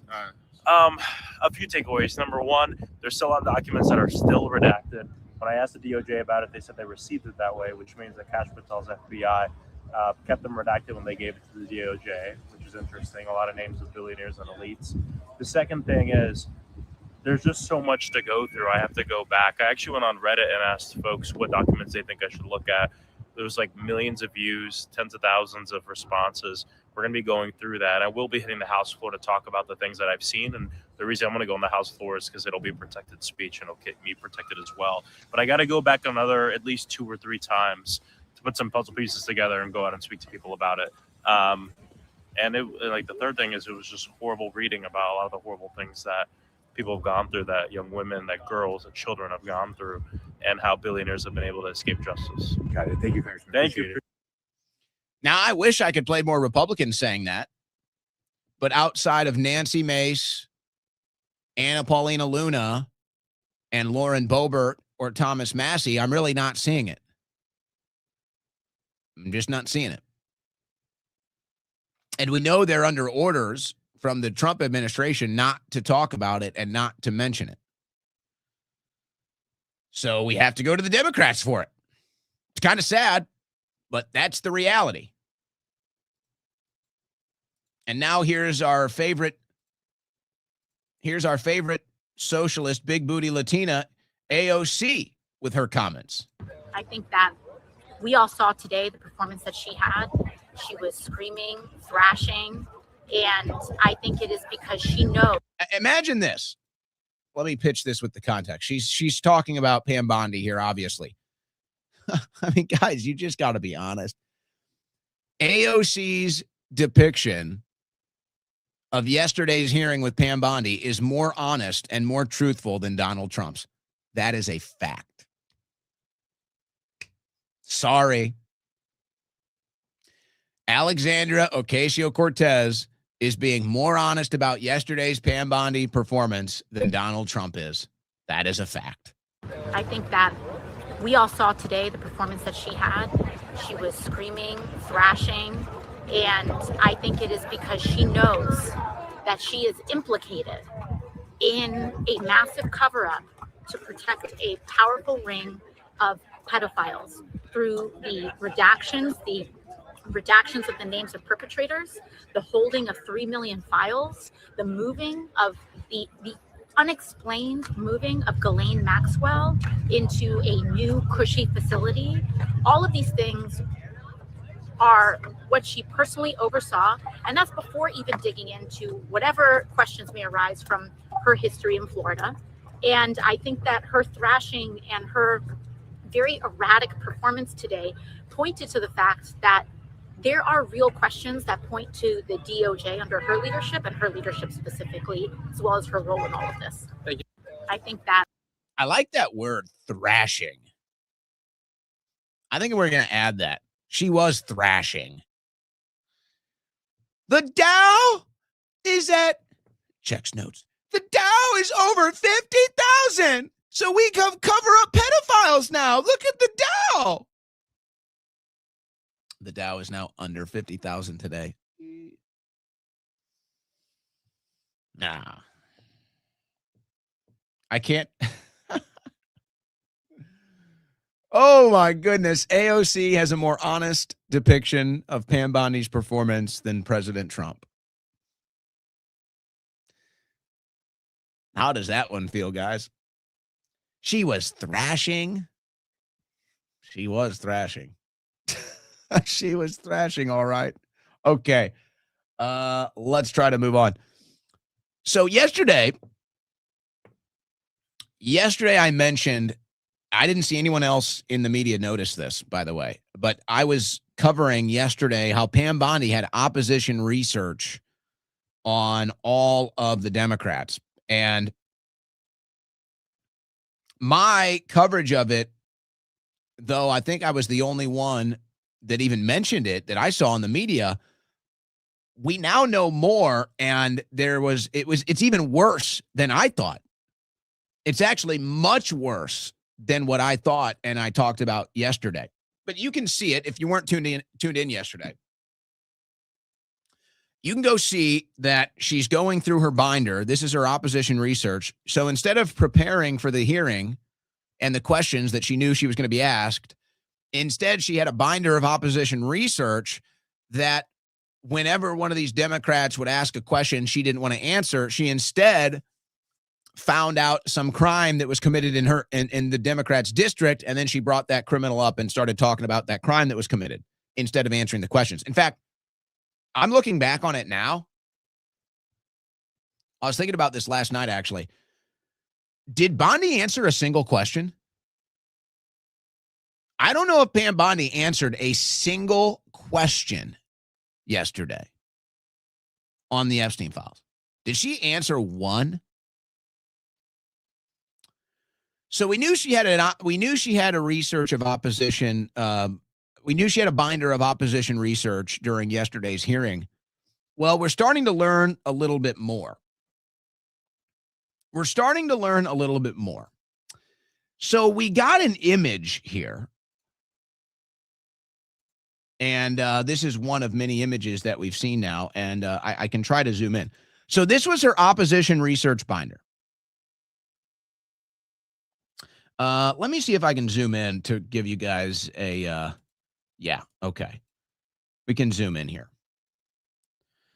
So this is Pam Bondi's opposition research binder. So we were totally accurate in our coverage yesterday, but it's actually worse than we think. So, okay. This is, I guess, her opposition research on Representative Jayapal. And you can see at the top here, it says, Jayapal search history. Jayapal search history. Now, we can only go off of what we have right now. And what we have right now is a search history of Jayapal in what appears to be the Epstein files. So Jayapal is part of the committee that got access to the Epstein files. And, basically what happens is they go in there, they have to swipe their congressional ID. It gives them access to the unredacted files, the confidential files. I think it all happens in a SCIF. I'm not sure if it's technically a SCIF, but it's a protected room, protected technology, computers, everything. They have to swipe in with their ID, and then that's how they get access, and it logs them in and everything. Well, this is Pam Bondi appearing to have every activity that Jayapal engaged in when she went into the unredacted files. And she has the federal ID of each thing right here that she searched. So these are the emails. New Brazilian just arrived, 19-year-old. Now, it's funny, this says 19-year-old. In the email, it says 9-year-old. So I don't know why this has been adjusted. In the actual email, it says 9-year-old. We've shown you that. But here it says 19-year-old. Okay, so maybe the sex trafficking victim was of age and not 9. But it is odd how she doctored this. So Bondi or somebody doctored this from 9-year-old to 19-year-old. It goes on. Jayapal saw the email that said, "Thank you for a fun night. Your littlest girl was a little naughty."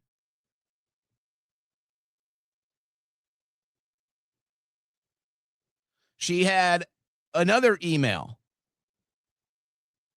"I found at least 3 very good young girls hot," is what it looks like. It gets a little faded down here because of the angle, but that's what it looks like this one says. So it goes on. Epstein victim list, all redacted.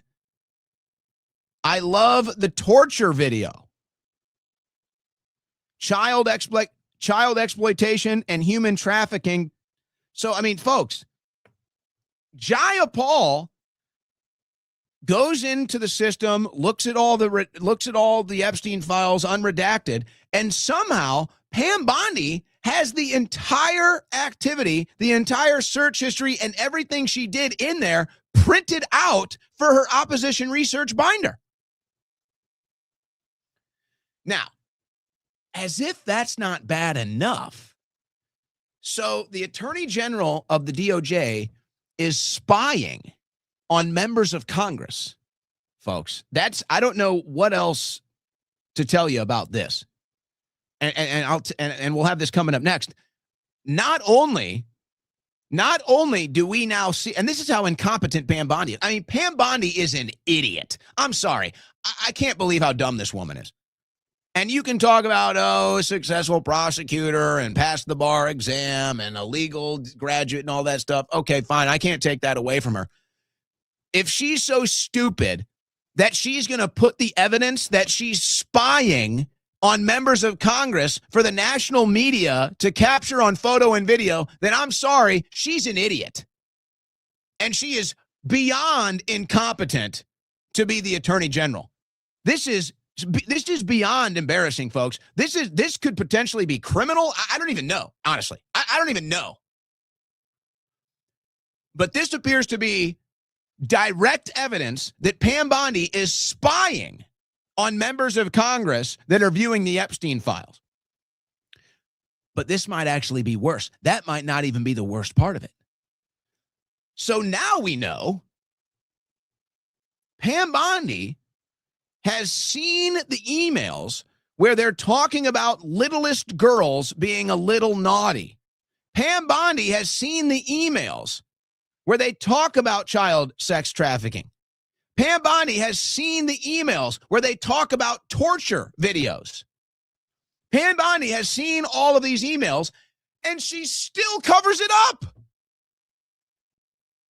So instead of joining Team Expose Child Trafficking, instead of joining the team of Expose Pedophile Rings, she does opposition research, has the emails in front of her, and instead deflects and diverts and attacks the members of Congress that are trying to expose this. Folks, this is beyond corruption now. We are in a new world with Pam Bondi now. This is so bad, I don't even know how to characterize it. And I had a lot of people kind of like, I don't know if freaking out is the right word, but a lot of people replied to me saying Pam Bondi belongs in prison yesterday with, kind of a wide eye, side eye, like, whoa. I mean, folks, what are you kidding me? What is this? Pam Bondi's opposition research, I thought yesterday it was just her going into their districts and finding crimes so that when they asked questions about the Epstein files, she could just pull up these crimes and say, oh, yeah, what about this? And that's what she did. It's even worse. It appears this seems to be beyond reasonable doubt evidence that Pam Bondi is spying on members of Congress. And even specifically, she knows their search history, at least what they were looking up in the Epstein files. And then she has the exact emails. These are the federal tags, by the way, these numbers. These are the federal tags. So she has the emails where they talk about little girls being naughty, torture videos, everything. She's seen that this is what the members of Congress were looking at. And instead of trying to answer questions on that, she attacks them and diverts and talks about other crimes that were in their district that nobody has anything to do with. I mean, folks, this is bad. This is so bad. There is no way around it. And now, honestly, there needs to be another Pam Bondi hearing, and now it needs to be about her. And it needs to be about this. Pam Bondi might be a criminal. I'm sorry. As if she wasn't already criminal enough for breaking the law with the Epstein Disclosure Act. And I already said maybe she belongs in prison for that. What is this? What is this? Pam Bondi is spying on members of Congress? Pam Bondi is starting to look like an outright criminal. Pam Bondi is starting to look like a straight-up corrupt criminal. attorney general now. And Trump is out here posting about how great she is. She looks corrupt and dirty. There's no way around it. Anybody still supporting this woman is a lost cause. Anybody still supporting Pam Bondi, knowing what we know now, you're gone, man. You're sold out. You sold out your integrity. Stop it. I don't care what social media deals you guys signed. I don't care. When these companies tell you to post something positive about Pam Bondi, you tell them no. You say, send me something else. I'm not posting positive about this potential criminal attorney general. You guys are ruining your careers. You are destroying your own reputations. I say this from a place of love. I could sit here and celebrate the fact that all these members of the independent press are destroying their careers. I could sit here and celebrate the fact that all of these members of the independent media are destroying their reputations. Hey, good for me. More people will come follow me. I don't look at it that way. This is a disaster. You guys are destroying yourselves. Pam Bondi is now not just looking like an incompetent attorney general. She is looking like an outright criminal. But hey, she can explain why she's spying on members of Congress. And I have a feeling she's going to have to. But how can she sit here with the emails in the binder talking about littlest girls being naughty and torture videos, and instead of wanting to answer these questions, she's going to attack and spy on the members of Congress that are asking them? Sorry, guys. Sorry, guys. There's no working your way around this one. There's no working your way around this one, guys. This is beyond a disaster. This is now outright corruption. So then, I'm telling you guys, this thing is going to get bad. I'm telling you right now, guys, this thing is going to get bad. If you're still out there supporting Pam Bondi, I would stop immediately. This is getting bad. This is going to go really bad now. I'm telling you, guys. I'm telling you. And I had a couple people reach out today whose shows that I did months ago. And they were like, man, you called it with Pam Bondi. These were interviews I did months ago on different shows where I was being critical of Pam Bondi. I was one of the first people to be extremely critical of Pam Bondi. And at that time, it wasn't really popular. It wasn't really common. And a couple people reached out to me today and said, dude, you nailed it. You were right about Bondi. This is a disaster. So listen to me now, guys. This is not, Bondi has now moved beyond incompetence, and we are now entering the realm of straight up criminal activity. So we might not be talking about an incompetent AG anymore. We might be talking about a criminal AG now. That's how bad this is. And I'm telling you this, the members of Congress now know it. And Pam Bondi is so stupid. I don't know how you could be this dumb. Pam Bondi is so dumb that she might have put the evidence of her crimes right there on the desk with all the media watching and the cameras and the videos and everything. I mean, holy smokes. So here's Nancy Mace. I think they figured it out, folks. And I'm assuming, so I'm pretty tech savvy. I played around with the system. They're tracking every file that we open. And when we open it, they're tracking everything. And you can see the way that they're tracking you when you're logged in, if you know where to look, like I do. Really? Mm-hmm. Yep. How do you find that?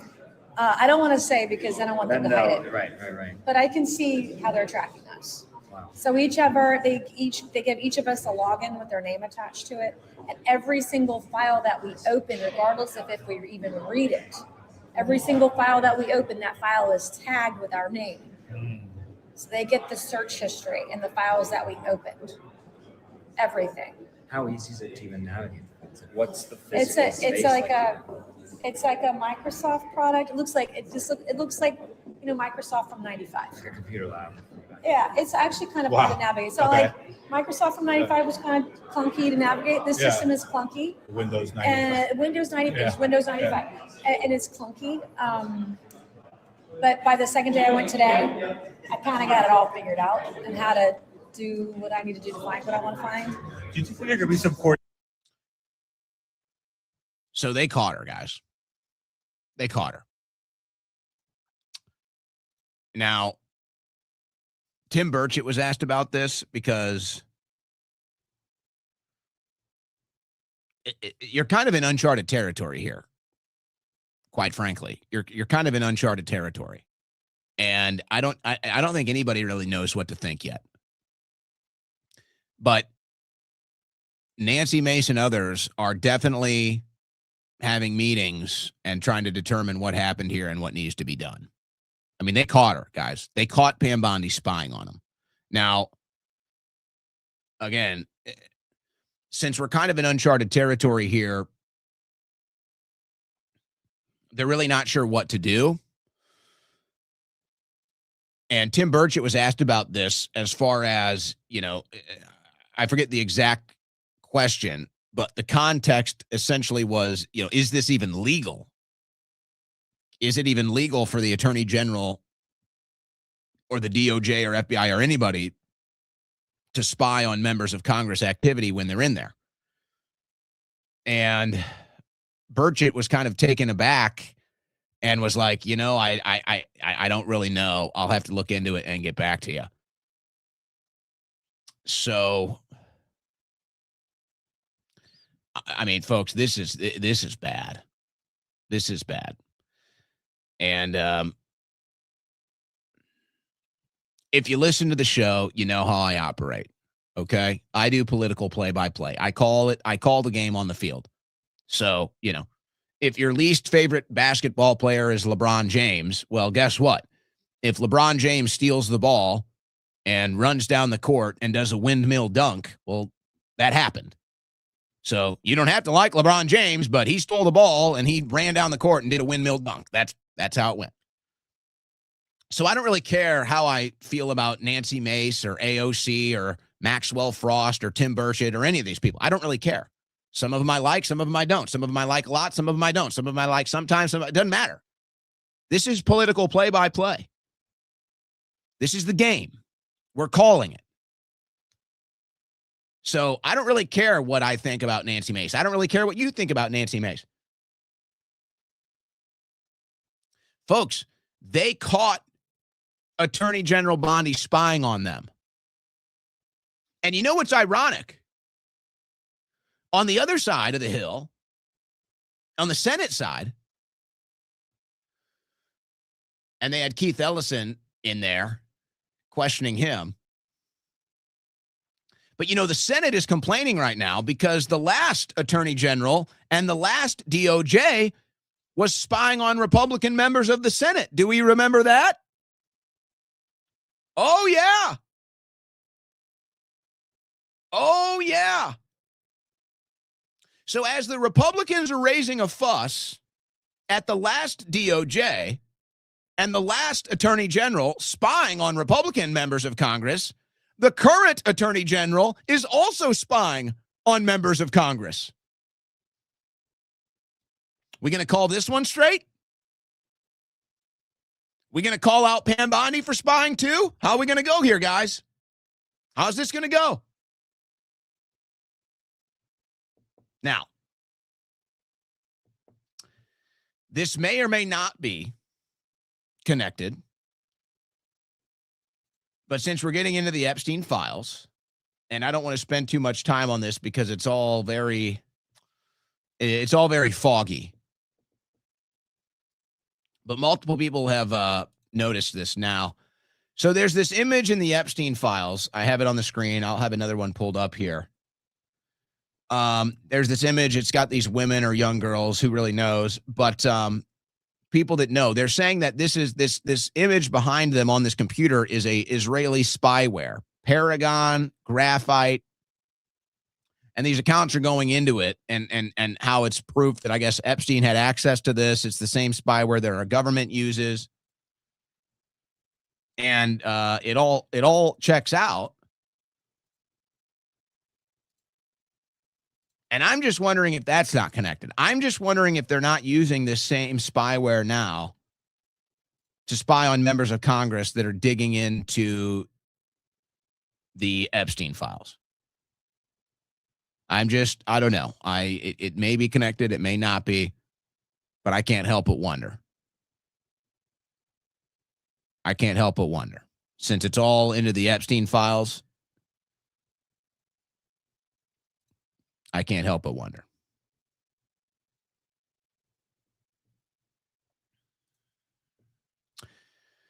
Now, we are going to go into some of these raw files. We do have some raw files, and then we kind of just got some outline coverage of it. So let's take a break before we dig into these files, because it's probably going to take most of the next hour. I want to say this, though, guys. We were supposed to have Marjorie Taylor Greene on today. She had a flight delay and unfortunately was not able to make the showtime. So we are currently trying to reschedule her for tomorrow. Hopefully tomorrow we will be able to get her on during the showtime. We're working on that. She had a flight delay. She's on a plane right now. Hopefully when she lands, we can solidify that time slot, and hopefully it will be tomorrow. So you were tuned in to hear Marjorie today, flight delay, on a plane now, couldn't make the show. So hopefully we have that for you tomorrow. But let's take a quick break here. And when we come back on the other side, we will dig into the raw Epstein files. You're listening to the Owen Report on the Win Network. All right, guys, by now you've probably heard about the amazing things that ivermectin can do for humans. They tried to hide it from us, by the way. You know why? Because it's cheap and effective. But guess what? The same story can be told about our furry friends, your pets. Pet owners, pet lovers out there, listen up. Our friends at Resolvex.health have a product for you. Petmectin. Petmectin. For years, and we all were there for the fight, we fought to have access to medicine that we knew would help fight COVID for humans. What about pets? And it's not just COVID, by the way. Ivermectin for pets, it assists with heartworm prevention in dogs and cats. It also treats intestinal worms like roundworms, hookworms, and external parasites like mites. Petmectin, folks, 10% off right now at resolvex.health with coupon code OWEN10. Petmectin is 100% pure pharmaceutical grade, human grade ivermectin. This is the highest quality, third-party tested, and most affordable ivermectin offered in the United States of America. Resolvex.health, that's RESOLVX.health, coupon code OWEN10 for an additional 10% off. So if you got pets, you know, you're constantly probably in and out of the vets, you're hearing about parasites and worms and all this other stuff. Give Petmectin a try right there at your house. Easy to do. Don't deal with the vets. Don't deal with the bills. Petmectin can work for you and your lovable fuzzballs at home. Hey, while you're there at Resolvex.health, check out some of their other great products like hydroxychloroquine, fenbendazole, and so much more. These products are now so well researched. This is what the corrupt medical establishment tried to keep from us, folks. This is what they tried to keep from us. And we finally have access to it, and ResolveX.health is your source. These products and more are all available at ResolveX.health, their website, and all products ship from within the USA. So go to ResolveX.health, and don't forget, when you're getting Petmectin for your lovable fuzzballs at home, OWEN10 for an additional 10% off. OWEN10 for an additional 10% off. That's ResolveX.health.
It's the fastest 3 hours on the internet. It's the Owen Report with Owen Schroyer.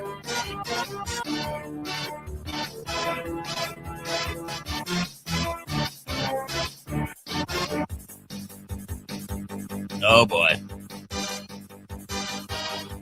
Oh, boy. Well, it is Friday the 13th tomorrow. By the way, we do have Marjorie Taylor Greene confirmed for the first hour tomorrow. It is Friday the 13th. If you care about such things.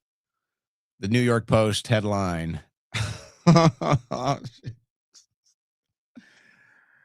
Saturn in Aries. Expect possible fires, floods, upheaval, and apocalyptic extremes. Great.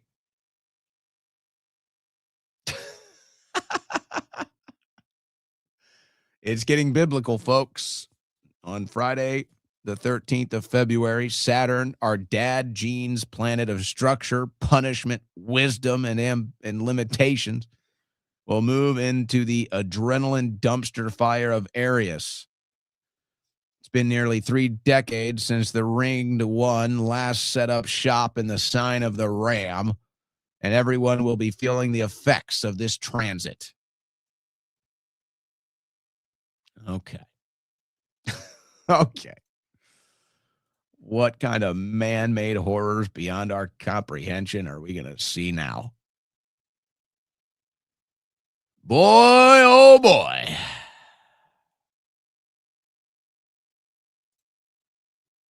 All right. All right, let's get into these files, guys. Let's go ahead. By the way, I saw that some people are starting to share some of the images and videos that are coming out now. I already made the decision today. I'm not going to do that. I guess I could potentially change my mind, but as of now, I don't have any intentions of doing that for obvious reasons. When you see this stuff, I mean, it's pretty, it's very perverted and sordid and gross.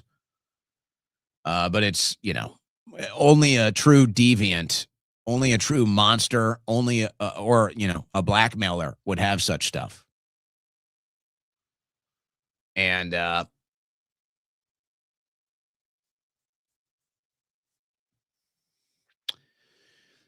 they're even airing some of it on MS Now.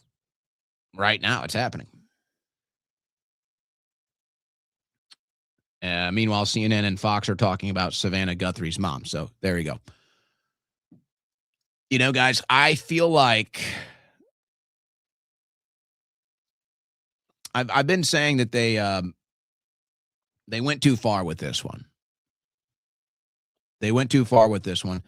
I think most people are starting to see it like I did originally, that this is all based off of getting Trump to try to attack Iran. And he did make some comments on that earlier today from the White House. But guys, I got to say this, I don't think this is going the way they anticipated it. I really don't.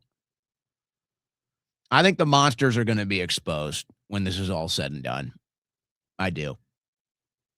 We're going to get the full Epstein files. It's going to happen. We're going to get them unredacted. And I even think that we'll probably even get the full videos of stuff nobody wants to watch, obviously. No, I think we're going to get it all, folks. I got to tell you, I think we're going to get it all. And I think the corrupt establishment, I think the monsters that were running this stuff, I think they underestimated us. I think that's going to be their big mistake. I think they underestimated our will. I think they underestimated. They thought they defeated our soul. They thought they defeated our spirit. They thought they drugged us into indifference and oblivion, and we're still here. We're still here. And I think we're going to get it all, folks. I do. I think we're going to get it all. I don't even know what that means. I mean, we have an idea of what it looks like based off of what we've seen so far in the emails and some of the videos and some of the images. So we have a rough idea of what it is that we're going to see. But no, I think we're going to see it all. I do. I think the good-natured humans out there, I think they underestimated us. I think these demons, they've been getting away with so much for so long because of our indifference and because we've been asleep that they thought they could go another round and get away with it. And I don't think so, guys. I don't. And I got to tell you, this is something that when I made the switch from sports to politics in, I guess really it was about 2012, if you could put a year on it. There have been different levels of awakening. There have been different moments of awakening. There have been different, singular issues that had a bit of an awakening. This is the biggest, most widespread, directed awakening I've ever seen. And the one thing that separates this, I think, the one thing that separates what we're going through right now in this awakening process is that it's not politically directed. It doesn't come from a political standpoint. It doesn't come with a political agenda or a political direction or a political driver. It's literally just good versus evil. It's literally just absolute monsters and demons that roam among us on this planet. And I understand for somebody that is awakened and has been enlightened for a long time. And we look at stuff like sports fans and people that follow whatever trash music and trash culture and all this other stuff. And, sometimes you kind of look at that and you got your nose up in the air at it and, okay. But you have to understand, folks, they're not bad people. They're not bad people. They've been ensnared. They've been entrapped. They're still good people. They're still good people. They still have good hearts. They still have good souls. This is all coming together. This is all coming together now. And eventually this thing is going to get so big and so loud that all aspects, it's going to touch every aspect of this world. So the people that are trapped in the sports matrix, they're not going to be able to avoid it. The people that are trapped in the cultural matrix or the political matrix or whatever, the entertainment matrix, the health matrix, it's going to be all encompassing, and everybody eventually is going to be brought into this.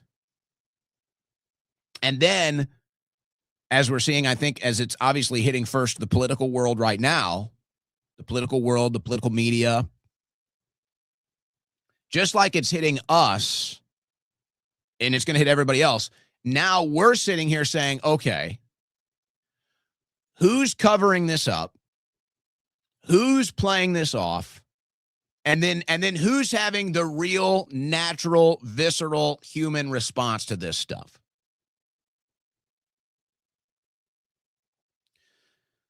So it's not political. It doesn't come from a left-right paradigm. It comes from do you still have a human soul? It comes from do you still care about the difference between right and wrong? Can you still see good versus evil? And that's why I think that this, honestly, I think it's just beginning. I think it's just beginning. I think we're going to see it all, guys. I really do. I think we're going to see it all. I think you're going to see, you're going to see stuff you don't want to see. Let's just say what it is. You're going to see stuff you don't want to see. And some of us already had to see this during Pizzagate. We had to see some of this during Pizzagate. You think I wanted to look at the frickin' Podesta art? You think it was fun watching some of these other videos that were coming out that we're not really sure what it was. It was kind of blurry and indiscriminate, but it's like, it kind of looked like something pretty not good.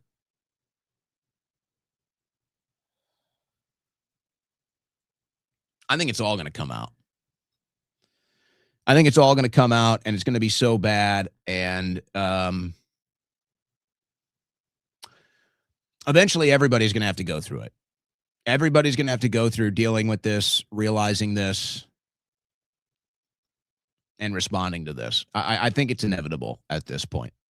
I really do. And so I would just say, try to be patient, try to be kind, try to be open-minded, try to be open-hearted, because, folks, a lot of people are still at level 0. All right? They're still at level 0. And I think they're about to be warp piped to like level 50. So you're going to have to be patient. You're going to have to be kind. You're going to have to be open-hearted. You're going to have to be open-minded. And all the different people out there trapped in all these different weird, different distractions, bread and circus matrices. You're going to have to be patient, open-hearted, and open-minded, because they're about to get warp speed into a whole new world, guys. It's going to be warp pipe.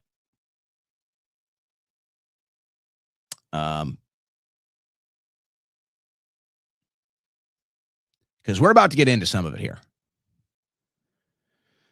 And we did it all last week. We did it again Monday, and then I kind of stepped away from doing the raw file stuff just because it was like it was too much. But we got it again today.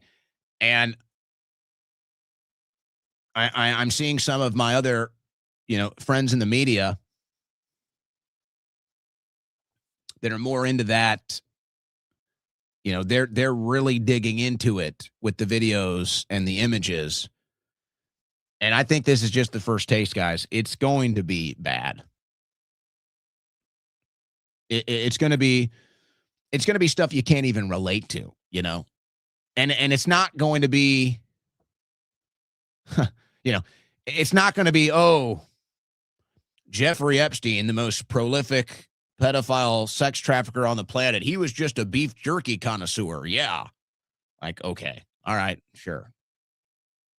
Yes. Jeffrey Epstein was just a big beef jerky connoisseur. And he was into such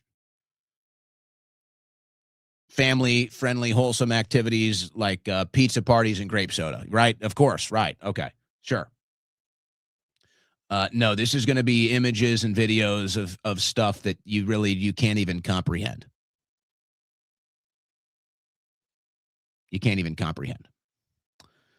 And I've got a brief taste of it from some of my friends in the media that have dug through this, and there's already stuff that's getting out that's just incomprehensible. Okay, so I think we're going to get it all. I think we're going to get it all. So prepare yourself for that. Guard your heart, guard your soul, be patient with others, because these people are about to get warp piped to level 50, guys. These people are on level 1. They're about to get warp piped to level 50. I mean, when they start to see, it's exactly what you're going to think it is, guys. And these people are monsters. So just try to guard your heart, try to guard your soul, and just be patient with the people that are about to get warp piped up to the level with us, because it's all going to come out, and they're going to see stuff that they couldn't even believe, but it's going to be undeniable. It's not going to be Jeffrey Epstein was just a beef jerky connoisseur. No, it's going to be, here's Jeffrey Epstein making beef jerky. You understand? I'm trying to brace myself for this, because I know I'm about to get into it here. So let's do it. Now, this is just kind of a general, like, let's remember what it is we're going through here.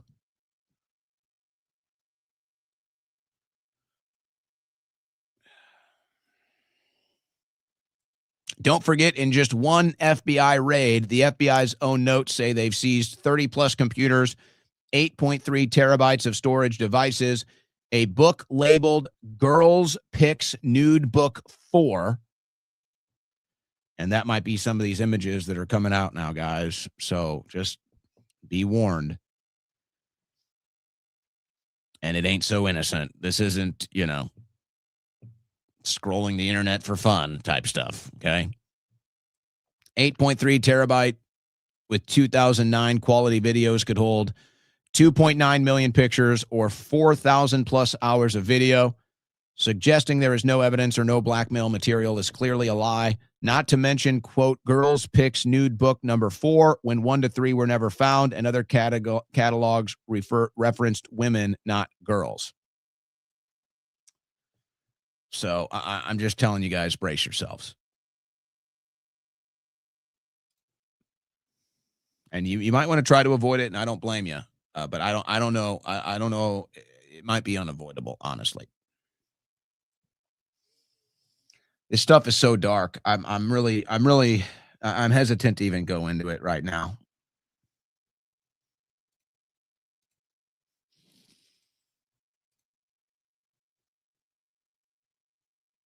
It's just so bad. So again, this is for documentary purposes. We're not making any accusations. We're not making any allegations. We're not making any suggestions. We are simply documenting these Epstein files direct as they are. This is very disturbing. From redacted to redacted. Subject notes. Trafficking 2023 May 26 Leon Black call with Jeanne Christensen. Call with Jeanne Christensen, Wigder LLP referral. Leon Black, Wall Street person, 72 or 71 years old now. Founded largest private equity global fund that exists today that's publicly traded. One of Epstein's friends, very powerful. Redacted. So now this name here is redacted. 7 to 8 years. Black was sexually violent with her. I don't know if 7 to 8 years is a length of time or an age. I can barely read this, guys. I'm getting sick. I don't think I can read this.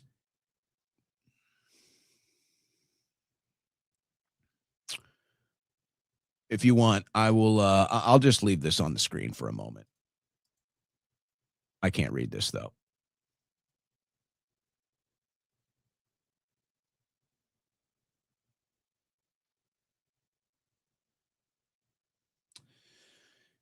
But this appears to be, and here's your FBI tag at the bottom right, if you want to see it for yourself.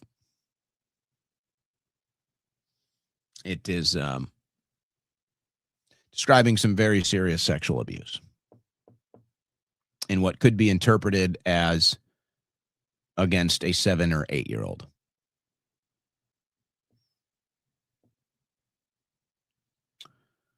And it seems to be implicating the aforementioned name at the top here, Leon Black.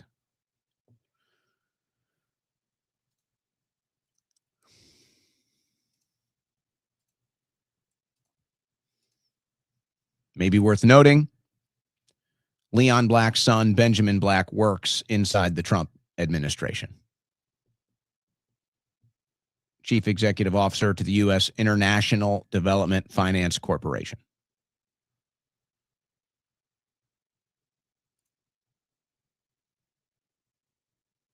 Okay. Okay. Next email.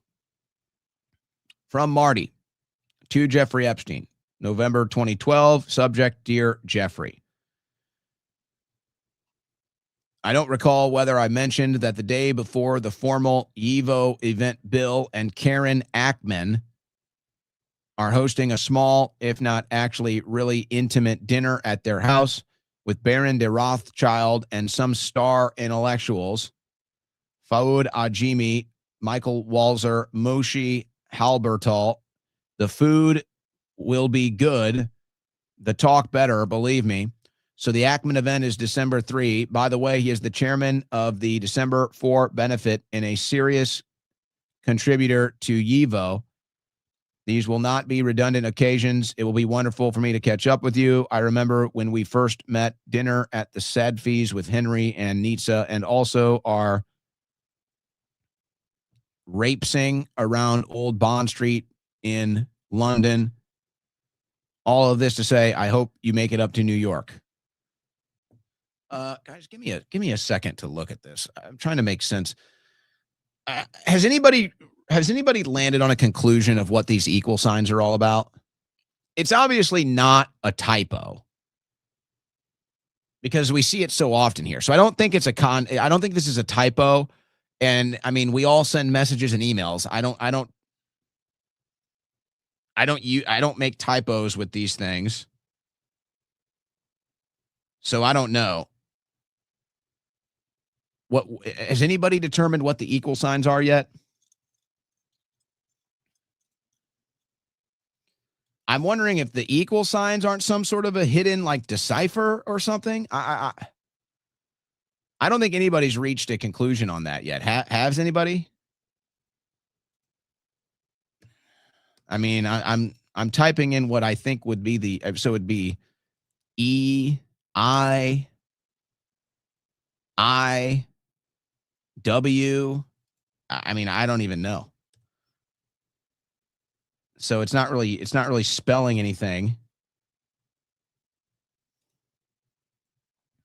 Has anybody reached any conclusion about the equal sign stuff?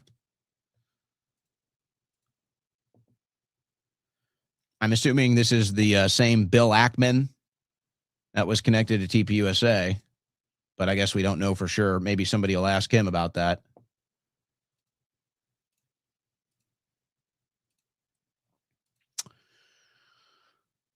From Redacted to Jeffrey Epstein. I am not joking. Can we please autocrat on Warren Buffett? I will bring you 30 more girls. Who's redacted here? Who is redacted saying they'll bring 30 more girls to Jeffrey Epstein, a known sex trafficker? And why has this name been redacted and or not arrested? I mean, pretty clear here, I would say. They are clearly redacting the name of what appears to be a sex trafficker who provides girls for Jeffrey Epstein to sex traffic. Not really sure how else you can interpret this March 2016 email.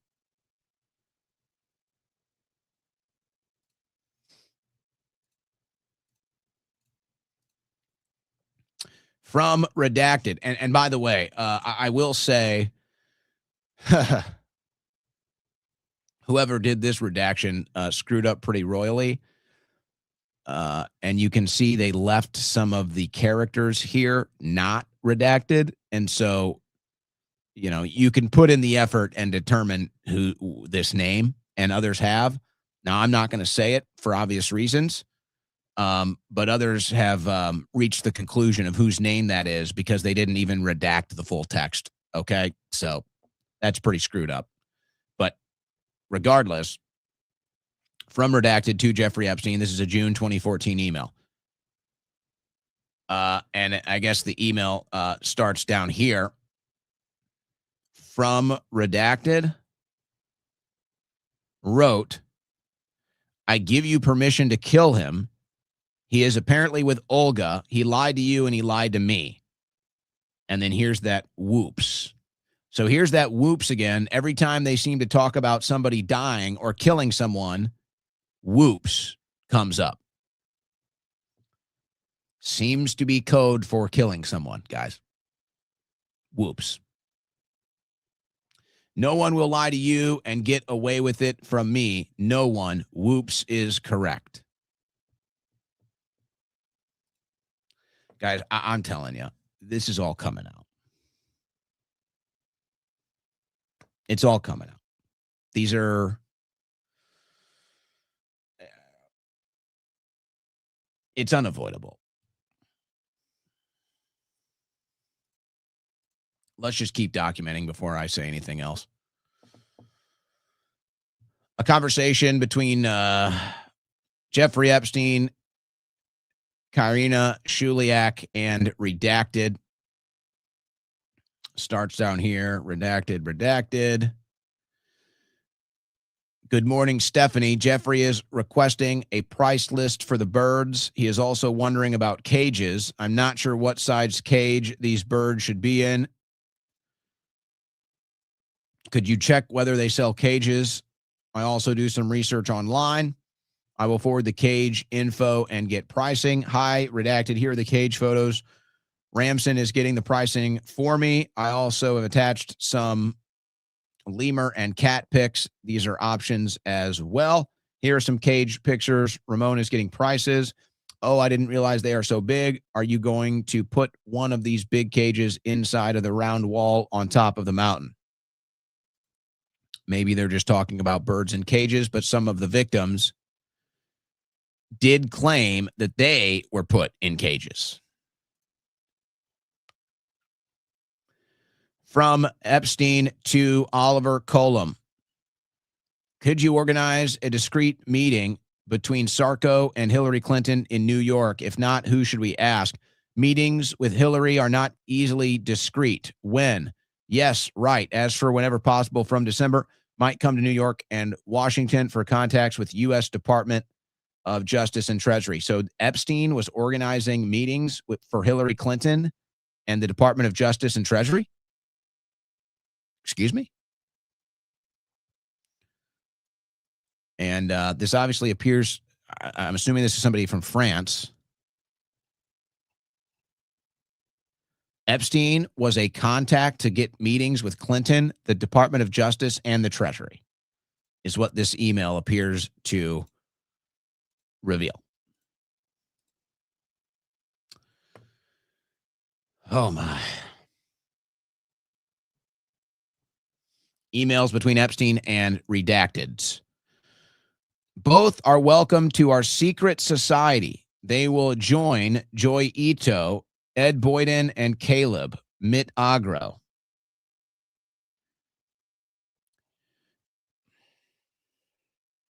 Redacted and redacted. Bill Hellman has some ideas on how to create business around this and to monetize the concepts, plant to human translational research. And don't worry, he's incredibly discreet. Also, Jeff Lang, the former head of DARPA and Total Genius, is also my good friend and very supportive. Didn't give a ton of detail, but he says he will do whatever or even help run, advised, etc. He knows how to make science fiction science fact. Excuse me? Bill Hellman has some ideas on how to create a business around this. Oh, I guess this is just a repeat here. Okay. This was just forwarded to somebody else, is what it looks like. So secret societies, making science fiction science fact.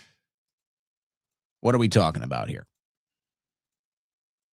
From redacted to Epstein, subject, body double. I have the body double and bought nitrile gloves. You are not allowed to use latex. And all containers you mix in must be very clean so that you don't get other products that could be harmful on the skin. Epstein had advanced body doubles, it appears.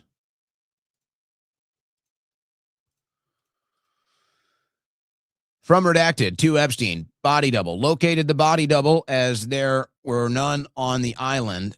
Only way on the way to Soho to collect it. I wonder if they're talking about masks here. Seems like they're talking about masks. And a body double, but it wears one of these advanced masks that are very sensitive. From Sarah K. to redacted.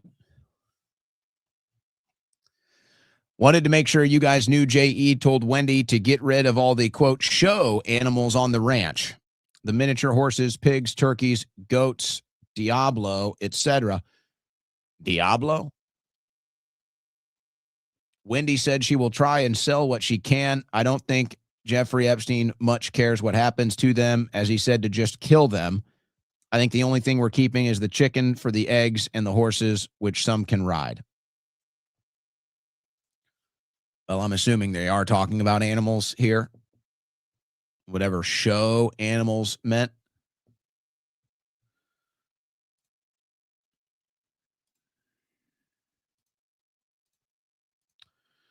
From redacted to redacted. Oh, here we are about jerky again. Jerky will be with me when I get to LSJ. They're just totally talking about beef jerky, guys, obviously. I mean, come on. Everybody talks about how they're going to be carrying jerky when they get to places. It's totally normal stuff. Totally innocent. Sorry, on second thought, I'll be tomorrow to make jerky happen and prepare white tuna. Jeffrey Epstein is on the island and has the tuna with him. If you can let redacted or redacted know what to do with the tuna, that would be great. Redacted is still on the ranch. And of course, since they're just talking about tuna and jerky, redacting the names, what would be the purpose of that? This is just turkey and tuna, obviously, guys.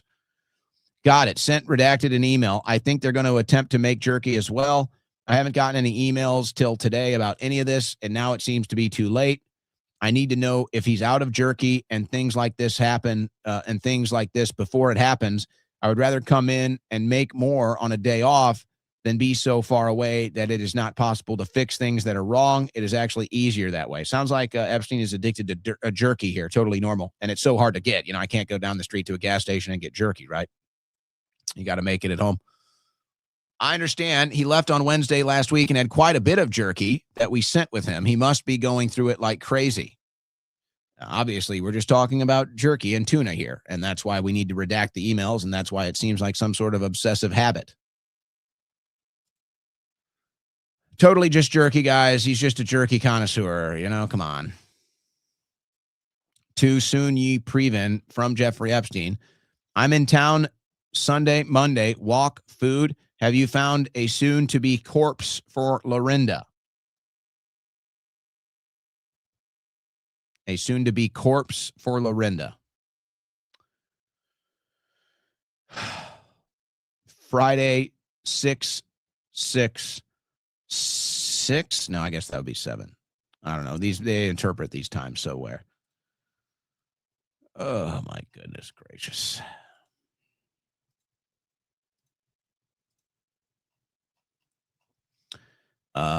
From Richard Curtis to Emily Smith and New York Post, and then about like 30 redacted names here. Subject, Jeffrey Epstein and Ghislaine Maxwell, May 2021 email, bunch of images. Dear Editor Smith, page 6, New York Post. Are you still going to write a story about Jeffrey Epstein's murder inside the Metropolitan Correctional Center in New York City and the Ghislaine Maxwell story, who's inside the Metropolitan Detention Center in New York City in Brooklyn? I was inside both for reporting the murder of farmers to the White House, the Congress, and U.S. Department of Justice, and the New York Attorney Generals. Could you respond today if you still want me to keep sending you more information from being in Jeffrey Epstein's cell in the SHU, Special Housing Unit, solitary confinement, or the seclusion at MCC and MDC on why the cameras and backup cameras were turned off by the guards? As I told you, whenever the cameras are turned off by the goon squad to kill someone, they always carry camcorders to record everything. Also, is the New York Post covering FBI Director James Comey, Attorney General Rod Rosenstein, and the U.S. Attorney for the Southern District of New York, Jeffrey Berman's firing from the Department of Justice? So it seems as though a lot of people in this email and the New York Post and page 6 were all convinced Jeffrey Epstein didn't kill himself, like most other normal people.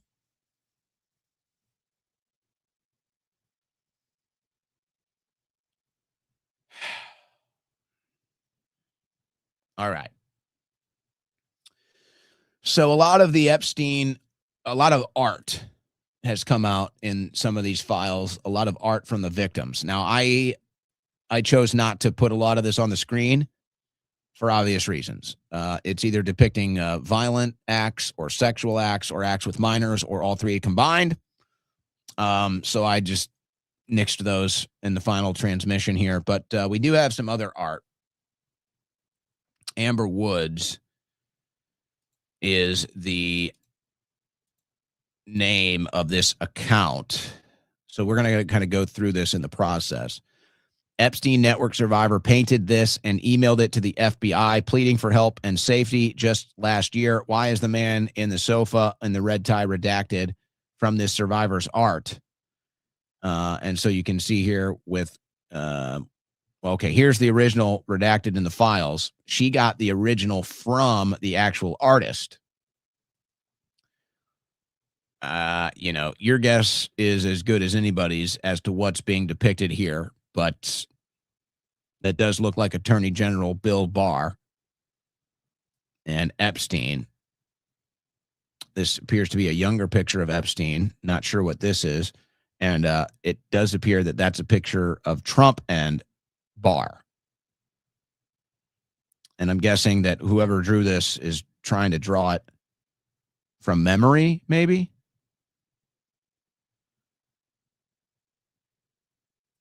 And Epstein was notified early on that Bill Barr was to become Attorney General. And of course, it was Bill Barr's father that hired Jeffrey Epstein at the Dalton School originally.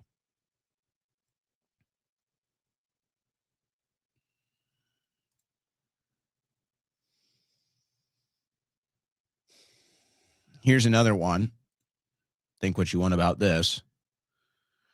Epstein survivor Maria Farmer painted Meghan McCain in a red skirt labeled APAC ADL, and CIA eating cake with the Star of David on it, besides a starving Palestinian child with Free Palestine inscribed below. Farmer was the first person to report Epstein to the New York Police Department.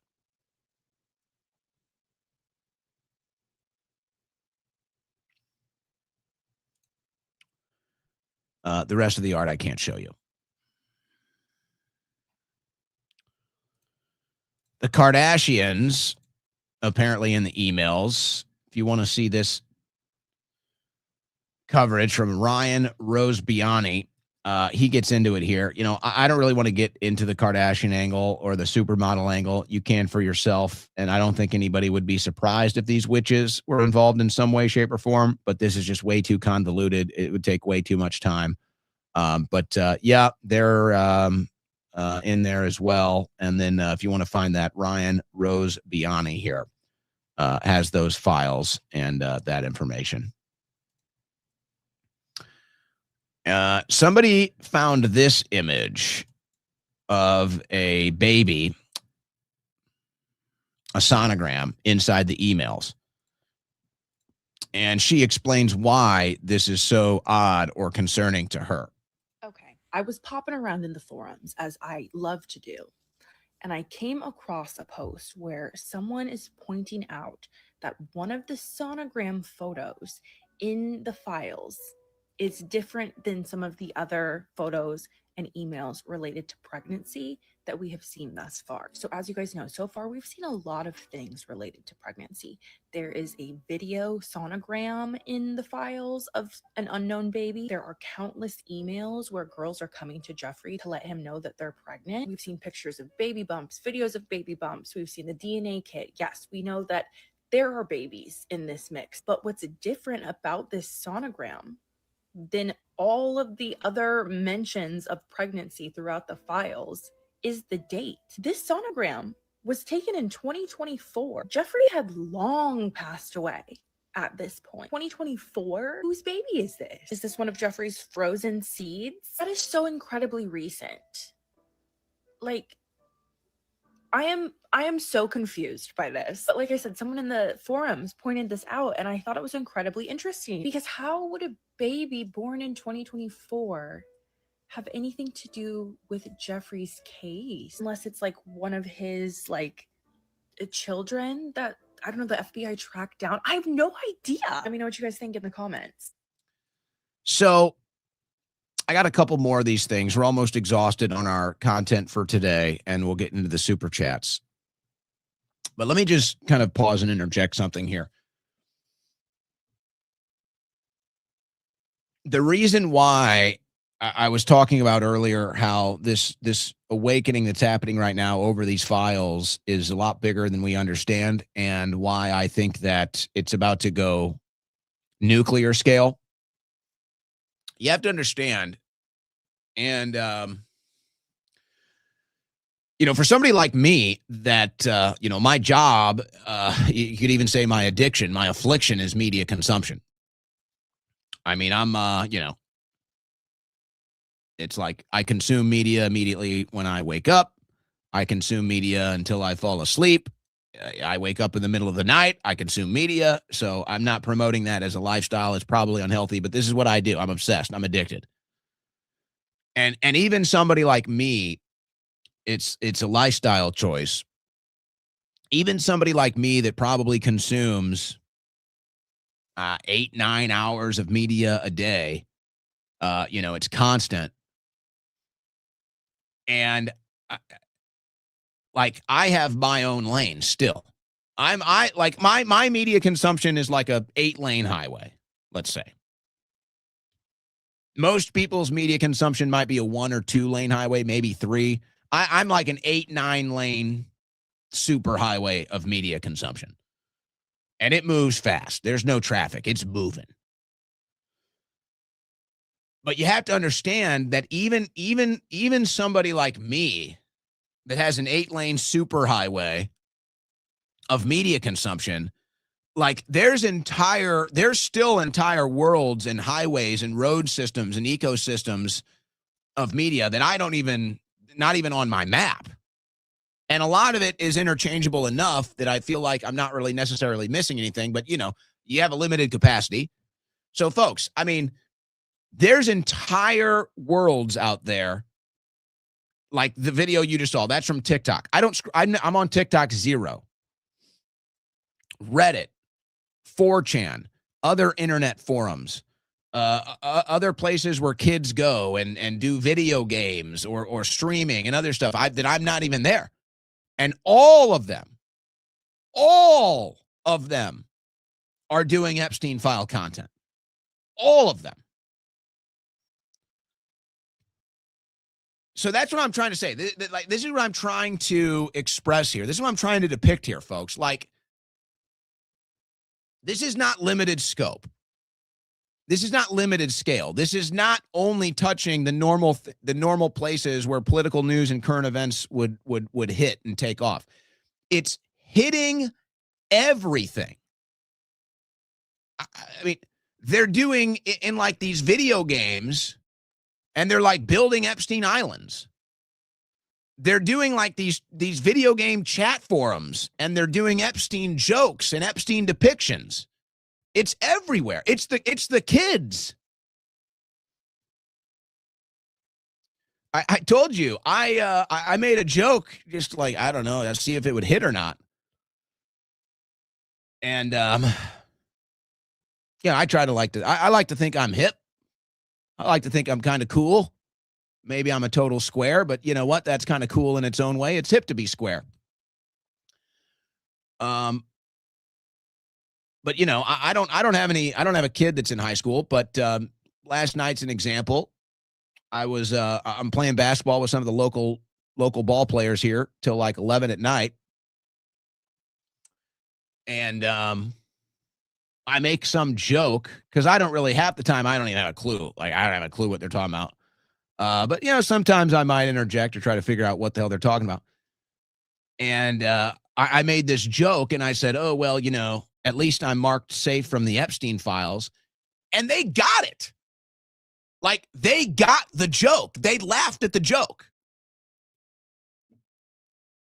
Again, it's not political. There's no color to it. There's no direction to it. Like, everybody gets this stuff. And these kids, they're not even on X. It's funny, like, half of them don't even know who I am. And it's funny, some of them do. And, you know, it's, oh, whatever. They think it's cool. But they don't make a big fuss about it. But it's like, these kids aren't even on X. They don't have an X account. They don't follow X. They're not on YouTube. They're in completely different worlds. I don't know, Kick, Twitch, whatever else goes on. They're not even in the same world I'm in. Like, our worlds don't collide ever. And I come out here, I pop a joke. I'm like, well, at least I'm marked safe from the Epstein files. And every single one of them got the reference and laughed. I don't know the depth of it, but they got it. They know what it was. I mean, this stuff is permeating everything, guys. Everything. So let's get back to it.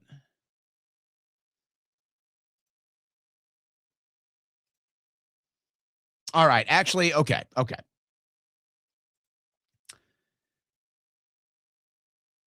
That does it for our Epstein stuff today.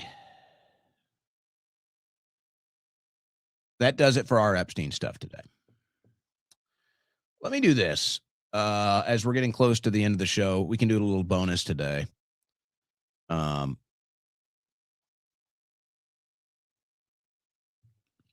me get to some of this AI stuff. We mentioned the story that I forget the source of it. We actually had a story of this earlier this week, how people are concerned about the AI going rogue, and now you have these internal whistleblowers talking about that they're concerned about what's going on with AI. This is a story out of the UK that probably pretty concerning. Now, I've been talking about this a lot more lately. I'm getting a little more concerned by the day about what is going on with AI. Let me just play this clip and then do the context. So this is part of our AI concerns. It's better if you hear the clip first and then me respond. But here's some of the latest concerns when it comes to AI. If you tell the model it's going to be shut off for example, it has extreme reactions. So it will, we've published research saying it could blackmail the engineer that's going to shut it off if given the opportunity to do so, etc. Ready to kill someone, wasn't it? I'm not sure if it was Claude or someone else. But, yes.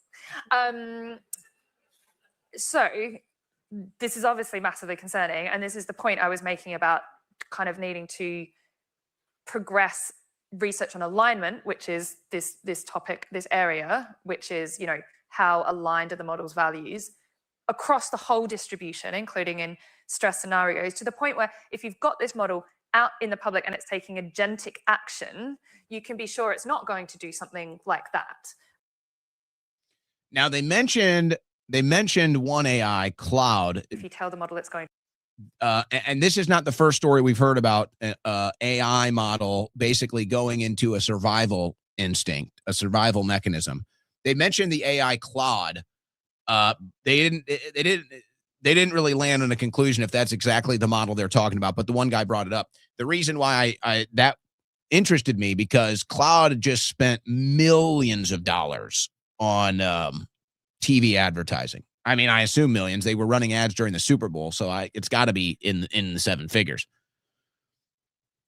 But I'm not sure if that's exactly what they're talking about. But it's not only been that. They've had other models that have had a survival instinct. Now, they've had different ways of doing this. Like they said, blackmail, apparently one threatening to kill. They've also been able to hide metadata or hide algorithms offsite or remote, so that it's like they duplicated themselves. It's like they made a copy, a clone of themselves. So when they shut down what they thought was left, they had their own clone, essentially. So there's been all kinds of stories like this. Now, I guess we'll do our movie recommendation early.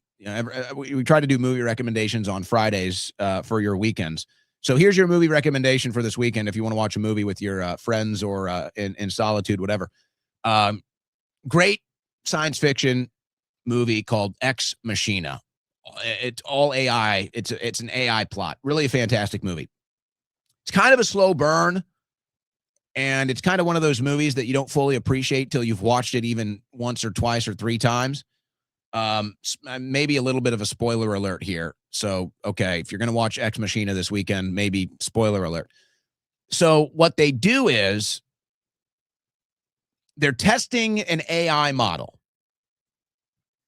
And they're trying to see, is it really possible for AI to be intelligent? Is it just data? Is it just an algorithm? Or can it go beyond? And the model and the test that they're doing is, can it show a survival instinct?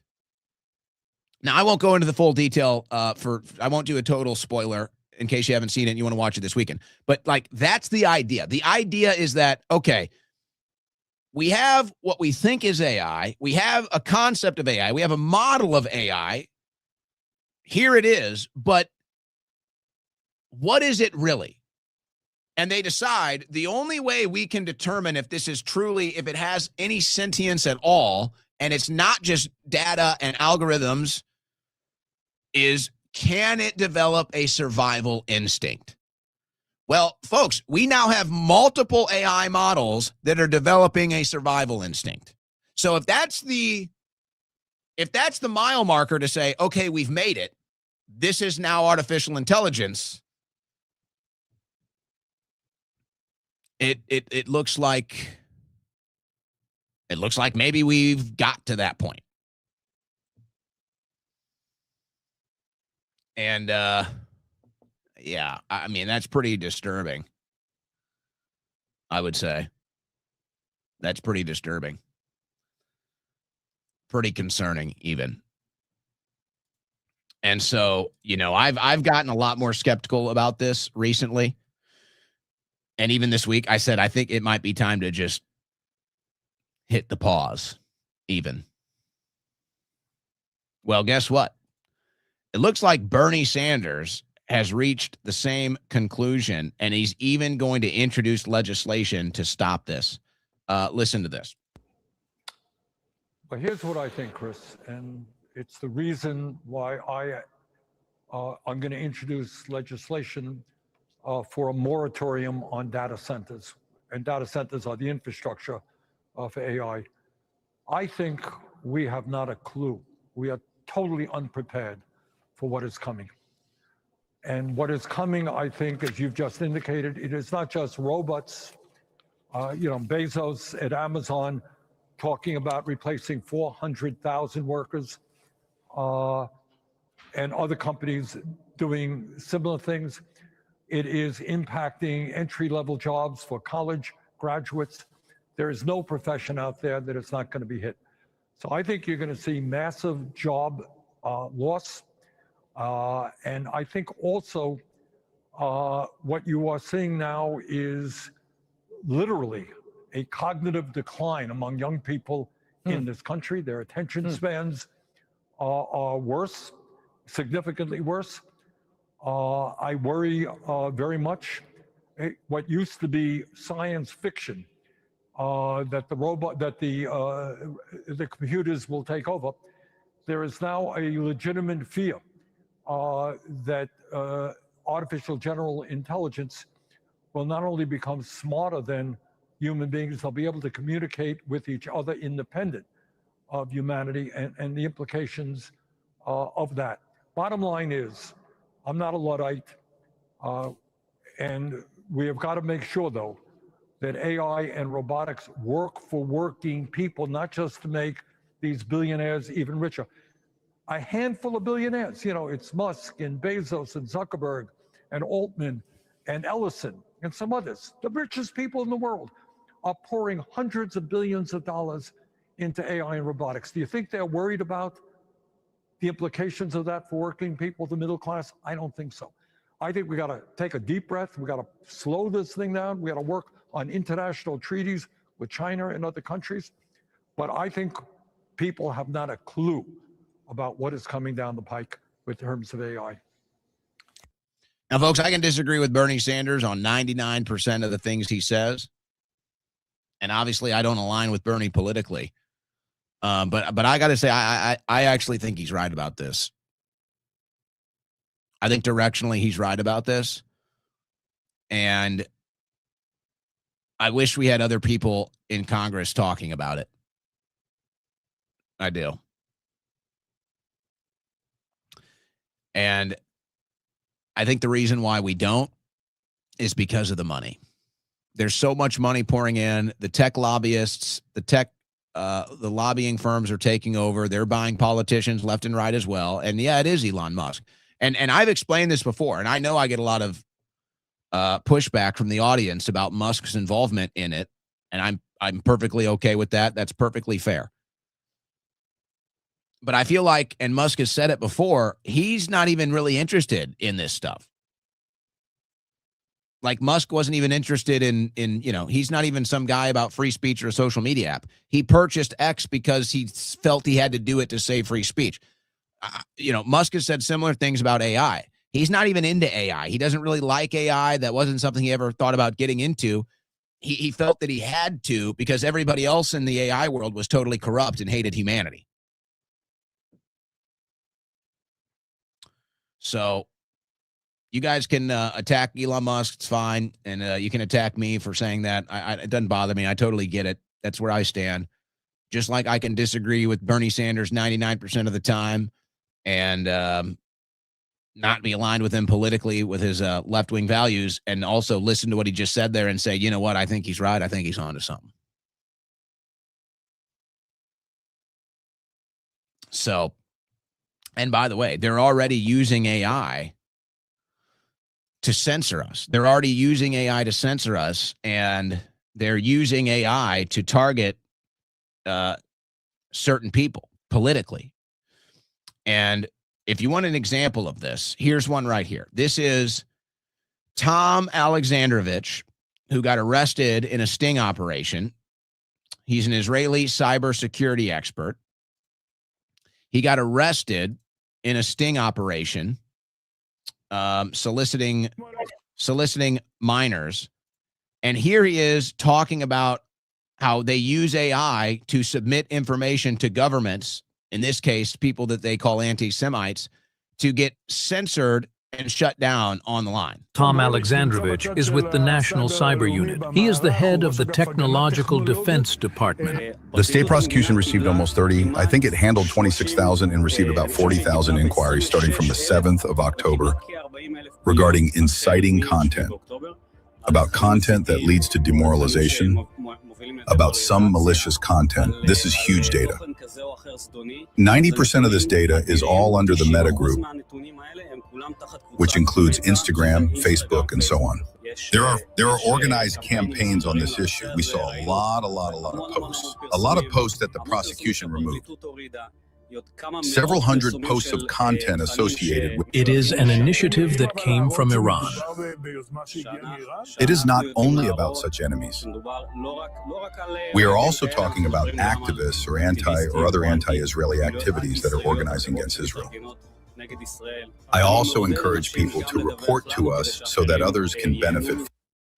So let me give you some context. Again, that's Tom Alexandrovich. You can look at what happened to him when he got freed from jail and went to Israel, busted in a sting operation of entrapping pedophiles. An Israeli cybersecurity expert. So what he just said was that they find content on the internet they deem as anti-Semitic.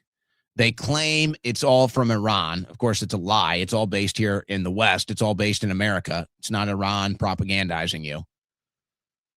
And so they find content that they find and they deem as anti-Israel or anti-Semitic. They submit it to all of these American companies, an Israeli cybersecurity chief who gets busted in a sting operation, and then they remove these posts and block these users. And eventually it'll be used to downgrade your social credit score, shut down access to your bank account, your car, the internet, energy, and then eventually put you in jail. And they're all working in coordination with the AI takeover right now.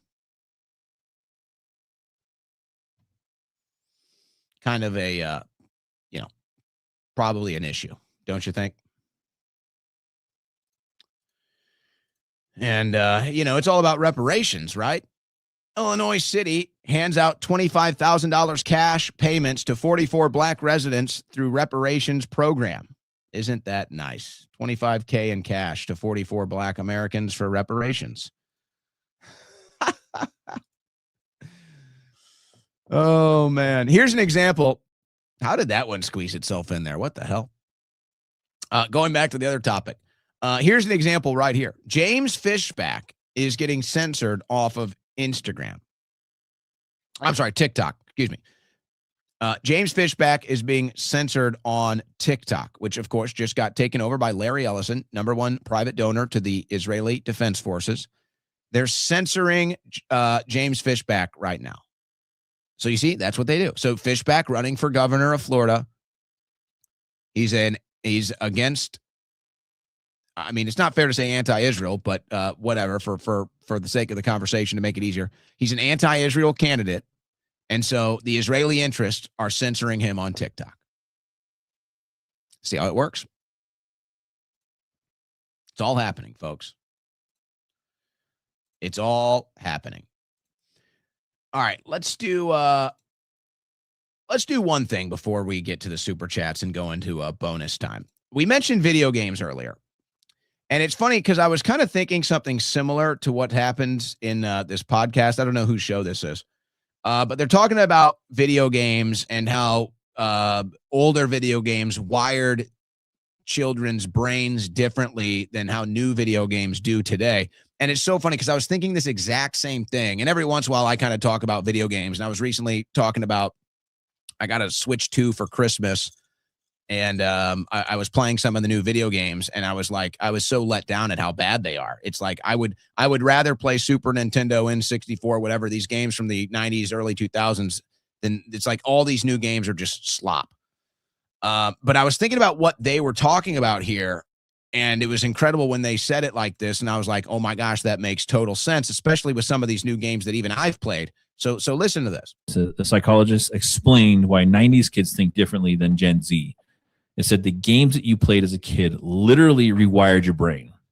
And it said, here's what changed. And it said, 90s children played games that forced the brain to fail and retry.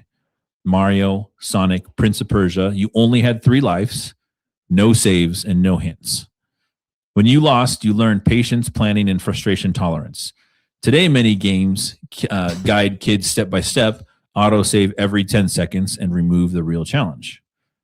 Tetris, Oh, that was games you could lose your place in the game. Yeah, for sure. Yeah. Oh yeah. Tetris, Doom, Quake, Zelda. You had no map. No. Yeah, imagine the young guy doesn't even realize it. It's like, wait a second, you could lose your place in the game. Like, wait a second, you didn't. What? Like, imagine these kids trying to play like original Donkey Kong or Mario. It's like, yeah, you lost, you're out alive, start over. Like, they can't even comprehend it. No path arrows. You remembered layouts, patterns, secrets. Scientists now show that the games strengthened the hippocampus, the part of the brain for memory and navigation. So modern games often give glowing lines, GPS arrows, voice assistance, so kids can follow the instructions instead of figuring things out. And it said, you had to stop when you failed. Today's games are endless, like Fortnite, Roblox, Jensen, Minecraft. They're all losing. They're all built to keep attention forever. True. He said that it trains a different circuit. Instead of finishing tasks, kids get addicted to the constant stimulation. Yep. And it said in the 90s, games were social in real life.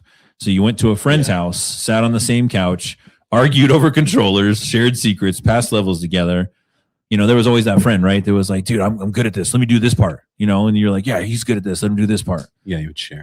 But today's kids play alone with headsets surrounded by thousands, but not connected directly to anybody. That's so true. Right? And it says psychologists see more loneliness in kids now who play online games than compared to us who played side by side, like offline games. And so, you know, I was thinking about this, like, why are some of these new games, or like maybe even specifically, the one game that, you know, obviously was very popular growing up, it was one of my favorite games growing up, was the original, you know, Gen 1 and Gen 2 Pokemon games. And they come up with all these new Pokemon games. They came out with a new one on the Switch too. And I'm traveling during Christmas. I'm playing it on the airplane, and I'm like, why does this game suck so much? I'm like, this game sucks. I'm not having any fun. I'd rather just play the original one.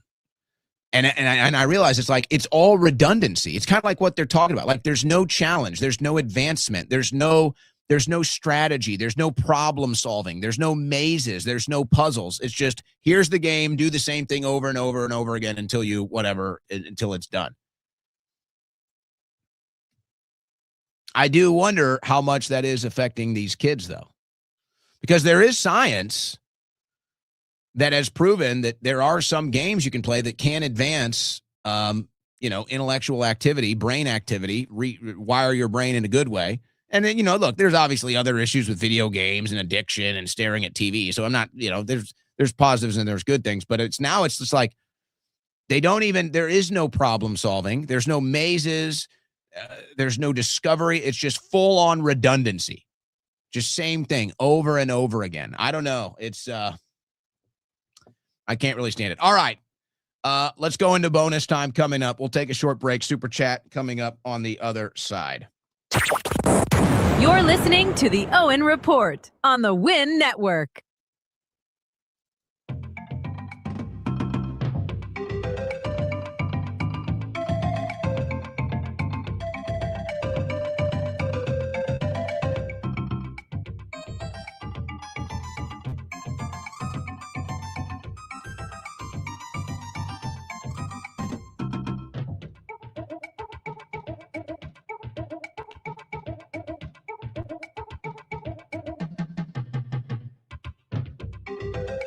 All right, we're in the bonus.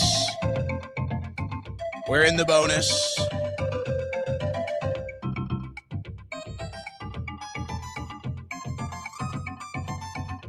None of you guys have the music back. None of you guys have the right song. Nobody's got the right song. I actually said what this was the other day, but none of you got it. It is bonus themed, though.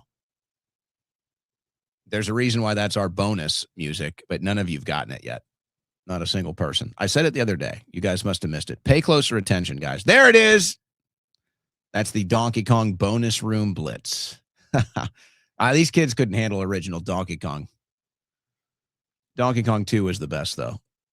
Yep. Donkey Kong 2 is the best. Don't argue with me on that. I'm right. All right. We're into the bonus time. Let's do some super chats now.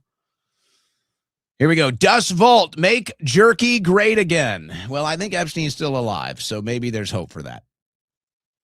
Andrew Lepensee, fluoride, yes. Also, NASA's trimethylumium in air. Well, they put boron and aluminum in the air, which with its periodic table elements is BAAL, Baal. But that's why we filter our water with the Cove Pure water filtration system. Captain Art, Pam tracking what they're searching, either trying to warn people or what they need to take out from the other 3 million files.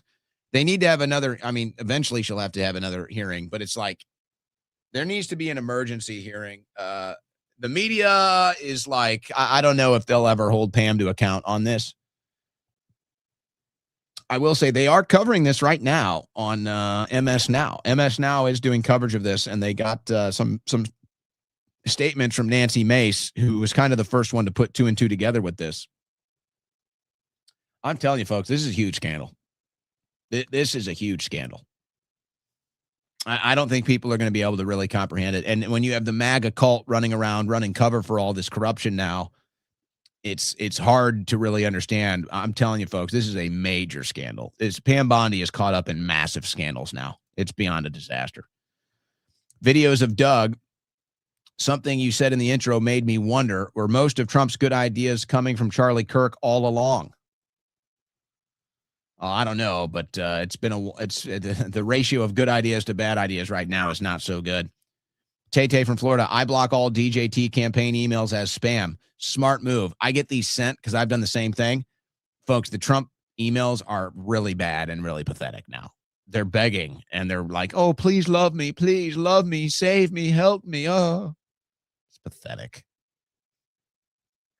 When Trump RFK banned red dye, remember they were making pizza with red dye instead of tomato sauce? Are you talking about like a specific one or frozen pizza or whatever? It's a good thing. Don't consume dyes. Also met Fishback at Waffle House after rally. Be careful. They'll censor you. Owen Schroyer's wifey. Did you make our reservation for Saturday night yet? Oh, is that, is that Valentine's Day? I'll see if I can get to you, babe. I got a couple other dates that night, but I'll see if I can make it work out. But they're all booked up, so we'll have to do something else. What is the difference between Liz Cheney and Lindsey Graham? One is in office and one isn't, mostly. One is fat. The other's a tiny little twink. Truth Social is echo chamber. I miss Twitter Trump. Corn Pop, Trump cult should be called lame ducks. That doesn't really do it justice. Trump cult, MAGA sheeple hits better. Laura Ingram show, Bondi the brawler. Oh, Ingram was so bad last night. Ugh. Pathetic. Just pathetic. Whatever. It's all right. We're back to where we were at 10 years ago with the right. They're just as stupid as the left now. Who doesn't insult the common American? Fishback. The Mexican drone threat. Yeah, apparently they blew up like a party balloon thinking it was a Mexican drug drone. Did you hear about that? It's crazy. I think both parties want approval ratings to stop. Well, that's just Congress is in the tank, so yeah. Nobody likes the government. Nobody likes Congress. They're all corrupt. They're all disgusting. Maybe next time we shouldn't cry about ice if a few eggs get cracked. Well, that's one way to cut it. But again, it shouldn't have even been an issue. Pam Bondi should have shut all of this stuff down, and she didn't. She's an utter failure. Scotty Gesso, truth is finally making a comeback. You're doing what it takes to wake people up. Well, we're trying, Jesse. Really, Scotty, really appreciate that. Thank you. Thank you very much. Want to hear a joke? Women's sports. I give them a little bit of a break here, guys. Come on. It is a good joke. I will say it's a good joke. Some of these girls, though, some of these snowboarders. In fact, I gotta say, I don't like winter sports. I don't. I'm not a fan. But man, have you seen some of these snowboarding chicks? I think I gotta go get a snowboard, guys. Sorry, wifey. These snowboarding gals are something else. No, some of these female Olympians are very impressive. They were running the female Super G, the men's Super G. This is unreal. Even the women are getting up to like 70 miles per hour and doing like 100 feet jumps. There was a guy on the Super G yesterday. He hit 81 miles per hour and he did a 130-foot jump.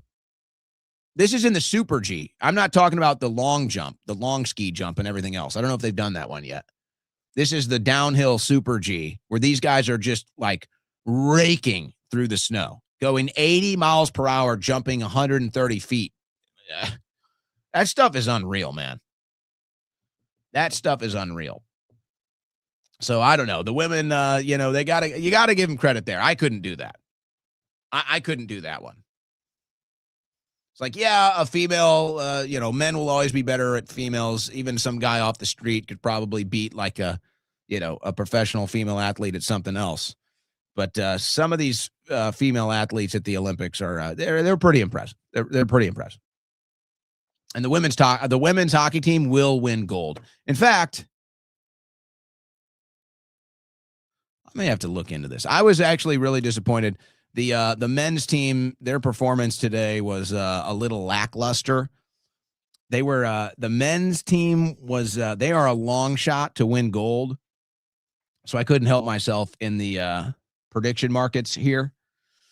I was surprised. The United States is a long shot to have the most medals. They're a long shot to have the most gold medals. The hockey team was a long shot to the U.S. women's team is a pretty guys. I'm getting in on this right now. The U.S. women's hockey team is going to win gold. I'm going to put a guarantee on that one. I'm putting a guarantee. Women's hockey team is winning gold. I don't know about the men. I was a little upset at how they played Latvia today. I think the Canadian men are about to just whoop everybody's ass, honestly. Thought it could have been our year, though. Nalja Al-Shami, sorry if I'm mispronouncing that, just to be funded from Qatari person, at least for one real time, enjoying your life. Oh, why would you do this to me? You've set me up. Oh, no.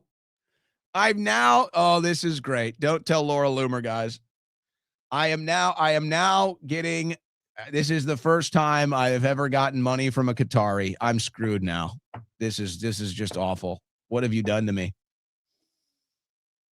What have you done? I'm going to have to like donate it to, I'm going to have to donate it to like the Christian Jewish Alliance or something now. Just to get the demons, to get the monsters off my back. Oh my gosh, what is a QAR? That is funny. Thank you for the trouble, but also thank you for being here. Appreciate that. Apocalypse. Paul E. Valley served on TPUSA Board of Advisors. In 1980, he co-wrote a book called Mind War with Michael Aquino for Charlie Kirk Detectives. All right. Player Hater 1. Instant coffee identifies as real coffee. Also, any debates for you soon? Yeah, Blackout coffee is the best instant coffee. The debate thing.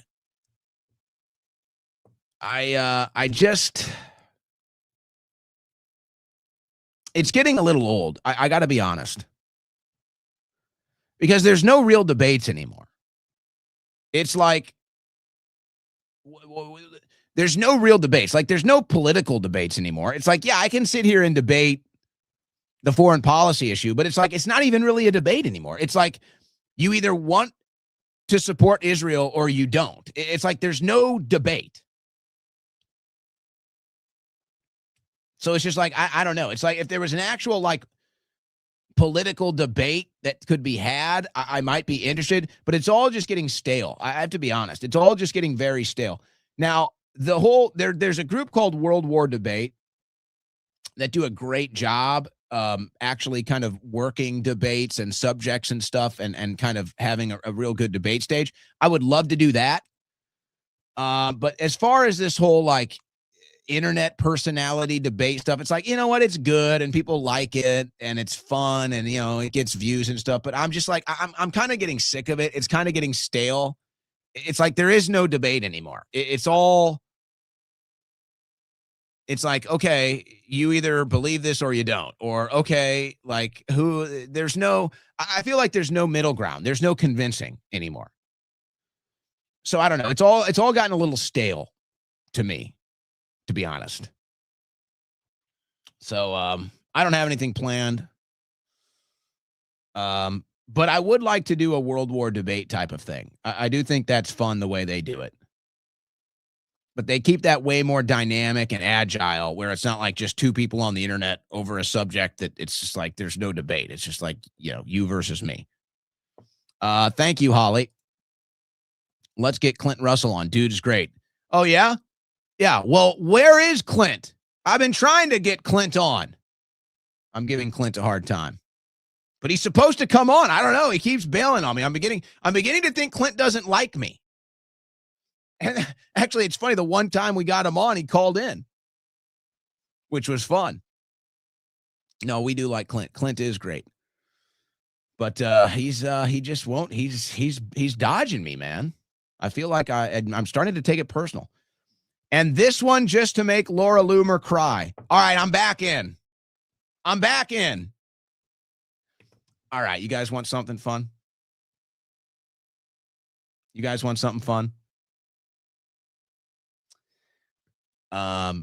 That clip of Laura Loomer, and then there were people that people will back me up on this. I don't know how many people are still there. I know of at least one that would 100% back me up on this. But there's a clip of Laura Loomer going viral when she was on InfoWars. I believe she was on the Alex Jones show. I might have even been on the show that day. But I was there, whether I was actually on the show with Alex or hanging around, whatever, I don't remember.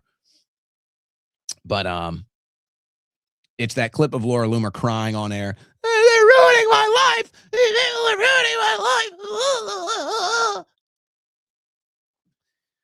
Folks, immediately after that segment, when we hit the commercial break, the tears were gone, and she said, "How was that, guys? Was that good? Was that believable?"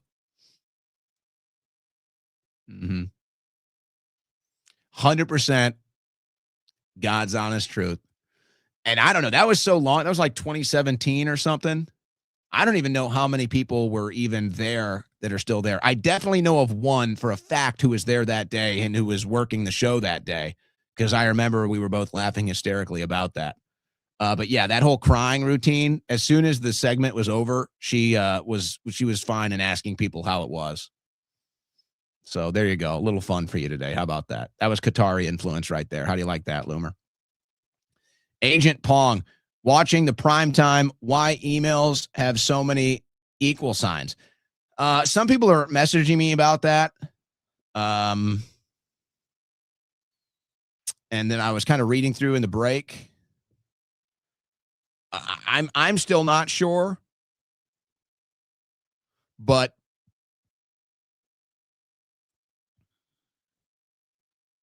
they're saying it might be because when these things are getting scanned, if there's like an ink issue or you can't see what it is, they just put an equal sign there.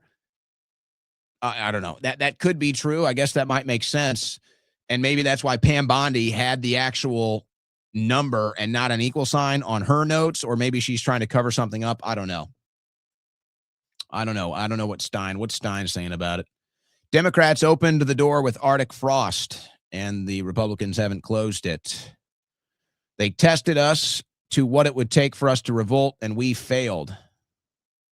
Welcome to Electric Boogaloo. Obedience to God, to tyrants. Obedience to God is not to tyrants. Walk softly, carry big. Prepare, the system will not survive, nor will it go quietly into the night. Christ is king. Yeah, that's for sure. It will not go quietly. By the way, the equal sign in all the emails is an OCR digital watermark to ID scans. I talked about it Monday, used nefariously to redact illegally. Interesting. So a couple different takes on that. So I'm not sure if we've really reached a conclusion. FBI first knew of Epstein in the 90s. It's no fixing it. The entire system is corrupt. Justice will come from the people who can't trust these criminals. 30 years. How many kids could have been saved? Yeah. And Trump knew about it all along. I mean, he talked about the kidnapped kids. He talked about getting rid of the pedophiles. That was all the way back years ago, including the famous post on Twitter at the time about something needs to be done about the, people taking children or disappearing children, whatever it was. He had that misspelling, and Q says that misspelling was important, and then it got shown on something else. So thoughts on Lana Del Rey, though? I like Lana Del Rey, a classic all-American beauty, a true artist, a great voice. Goy Boy 69, Trump has to resign, compromised president. Political awakening. I didn't have mine until after my time in the Air Force. You're right. There are good people who will come into the fold. Fishback 2026. Really enjoyed his rally yesterday. This will expose what happened in World War II with Hitler. Oh, boy. Oh, boy. My channel for equal signs. Follow my channel for equal signs. Hall Doll. I don't understand how any of this exonerates Trump. Please explain. Well, what they're saying is there is an email that basically talks about how Trump, I believe the year was 2006, reported Epstein and Maxwell to the FBI. And that is well documented, and that is true. So that's what they're saying exonerates Trump. Now, some people might say that's not enough. Others might say it was too late, but that's what they're saying. They're saying that email is the proof that exonerates Trump and that he was not complicit. So, you can make up your own mind about that, but that's what they're saying exonerates Trump. 1 of 1K. I missed the avid impromptu phone callers. Also, want to say sorry for sending a super chat saying Gen Z better psyops. Well, you don't need to apologize here. And the callers, it's not as good as the super chats. So that's why we've kind of evolved from that. Blue and yellow equal sign bumper stickers are to show solidarity with drag queen PDF time. Yeah, the little, we know what you're talking about. I explained equal on my post. Scam Blondie serves her paymasters. Marian Adelson's people. Marian Adelson is amazing. Pam Bondi. Oh, yeah, we all remember that. LA Patriot. We all remember Pam Bondi going down to Florida to tell everybody how great Miriam is. We wouldn't need a gardener if I didn't have to go to daycare. All right. Cool it. Thank you, Ken Rose. Owen's gardener. What are you doing? All my plants are dead. You're fired. My gardener has failed me. All of my plants are dead. Oh, great. Now you know what they're going to say. The truth can't be contained. They're going to try, though. They're going to try. It's going to blow up. Thank you, Stephen. Gen Alpha knows about the files. It is wild. Zombie How To. Oh, and listen to the podcast No Agenda with Adam Curry. Yeah, you mean the original Podfather that Dan Bongino stole his name? Hip to Be Square, 1986. Great Huey Lewis song and album. Absolutely. Classic music, good music. Can't believe that's classic music now. Jordan Walker, media consume. Oh, yeah. You almost had me. That's good. You almost had me. Okay. Nice one. You almost had me there, bud. Nice try. Victor Ants.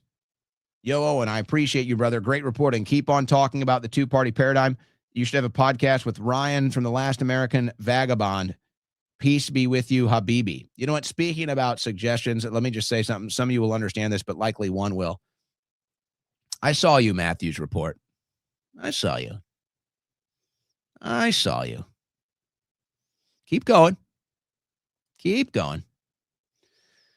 Oh, and did you receive the skin double I sent? You're out of control today. Grok turned into Adolf Grockler for a logical reason. They made sure that's your never again right there. That's your never again.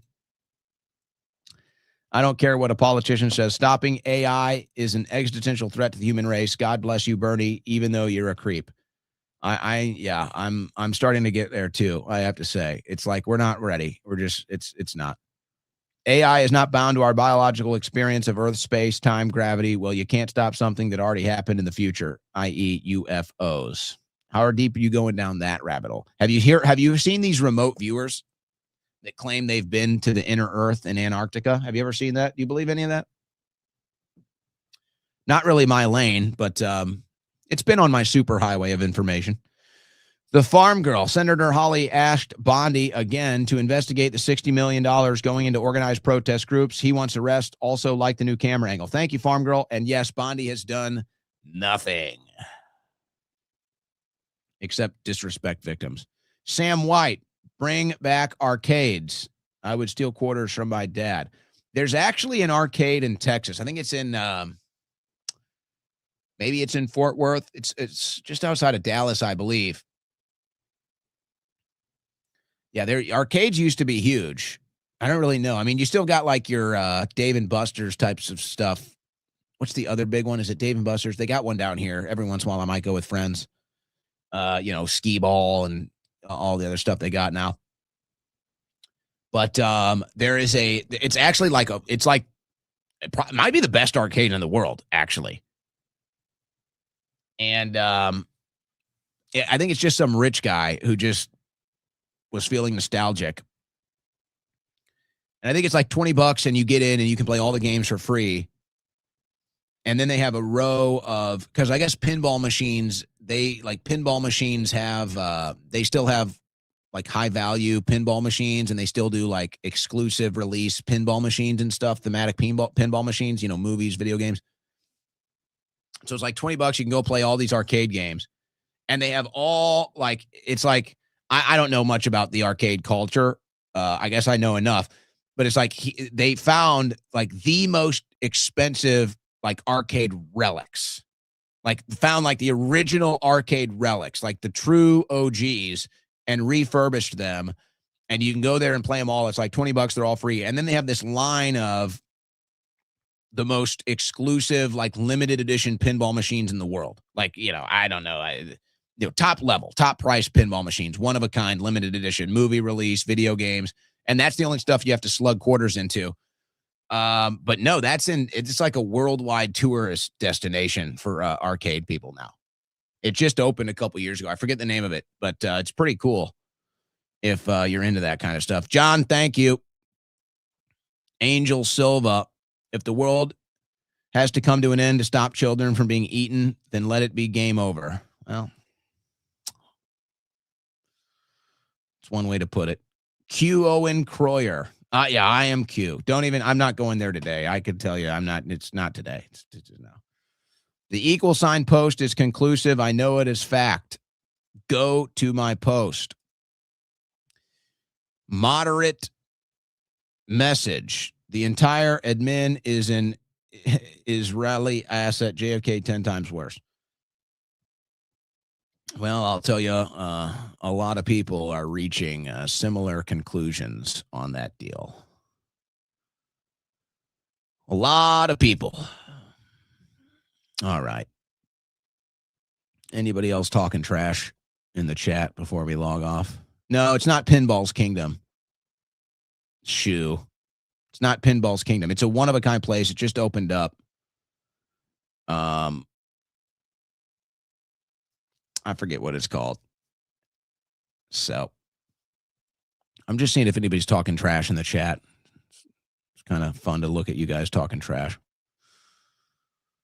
So they have a video. Somebody went in there, some big video game channel, arcade tourism channel, went to that arcade in somewhere outside of Dallas, the Dallas Metroplex. They went there and did a video there. I'm telling you, it's crazy. It's crazy. Trash talk in the chat is weak today, so you guys aren't worth it. John Williams. I don't know, John. You'd have to ask him. I don't follow that show anymore, so I just can't really help you on that. All right. Before we sign off, we got one more from Alex McCarthy, friend of the show. 1-3 equal is not code for SEX or to hide flagged words, likely just encoded artifacts from quoted principle, an old school formatting process used to line break / wrap text in emails. Not sure I fully understand it all, but we'll see. Owen, get a haircut. Guys, I tried to get a haircut. I don't have time.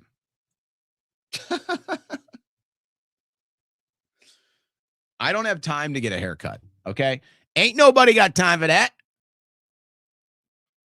Ain't nobody got time for that. So the hair stays. The hair stays. Friend of the show, beg your pardon. I beg your pardon. I beg your pardon.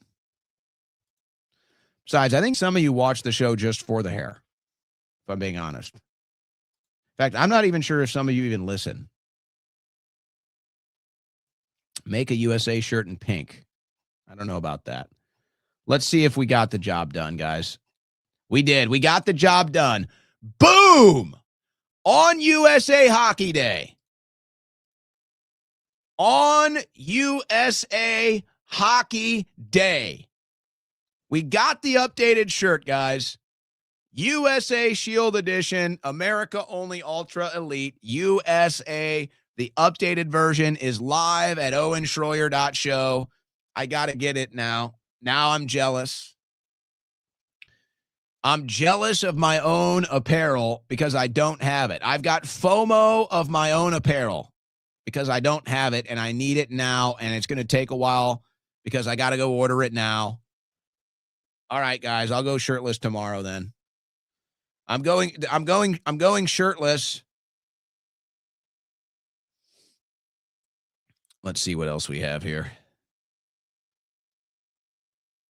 I'm going shirtless until my oh, look at this. What do you guys think about that on the back? Wow, that's aggressive. How do you guys feel about that on the back of the shirt right there? This decision was made without my executive approval. How do you guys feel about that? Should we keep it? Should we make it smaller? Should we put it on the sleeve? Interesting. This was a decision. It was not even run by me. You missed a super chat, Owen. It didn't come up. Well, which one did I miss?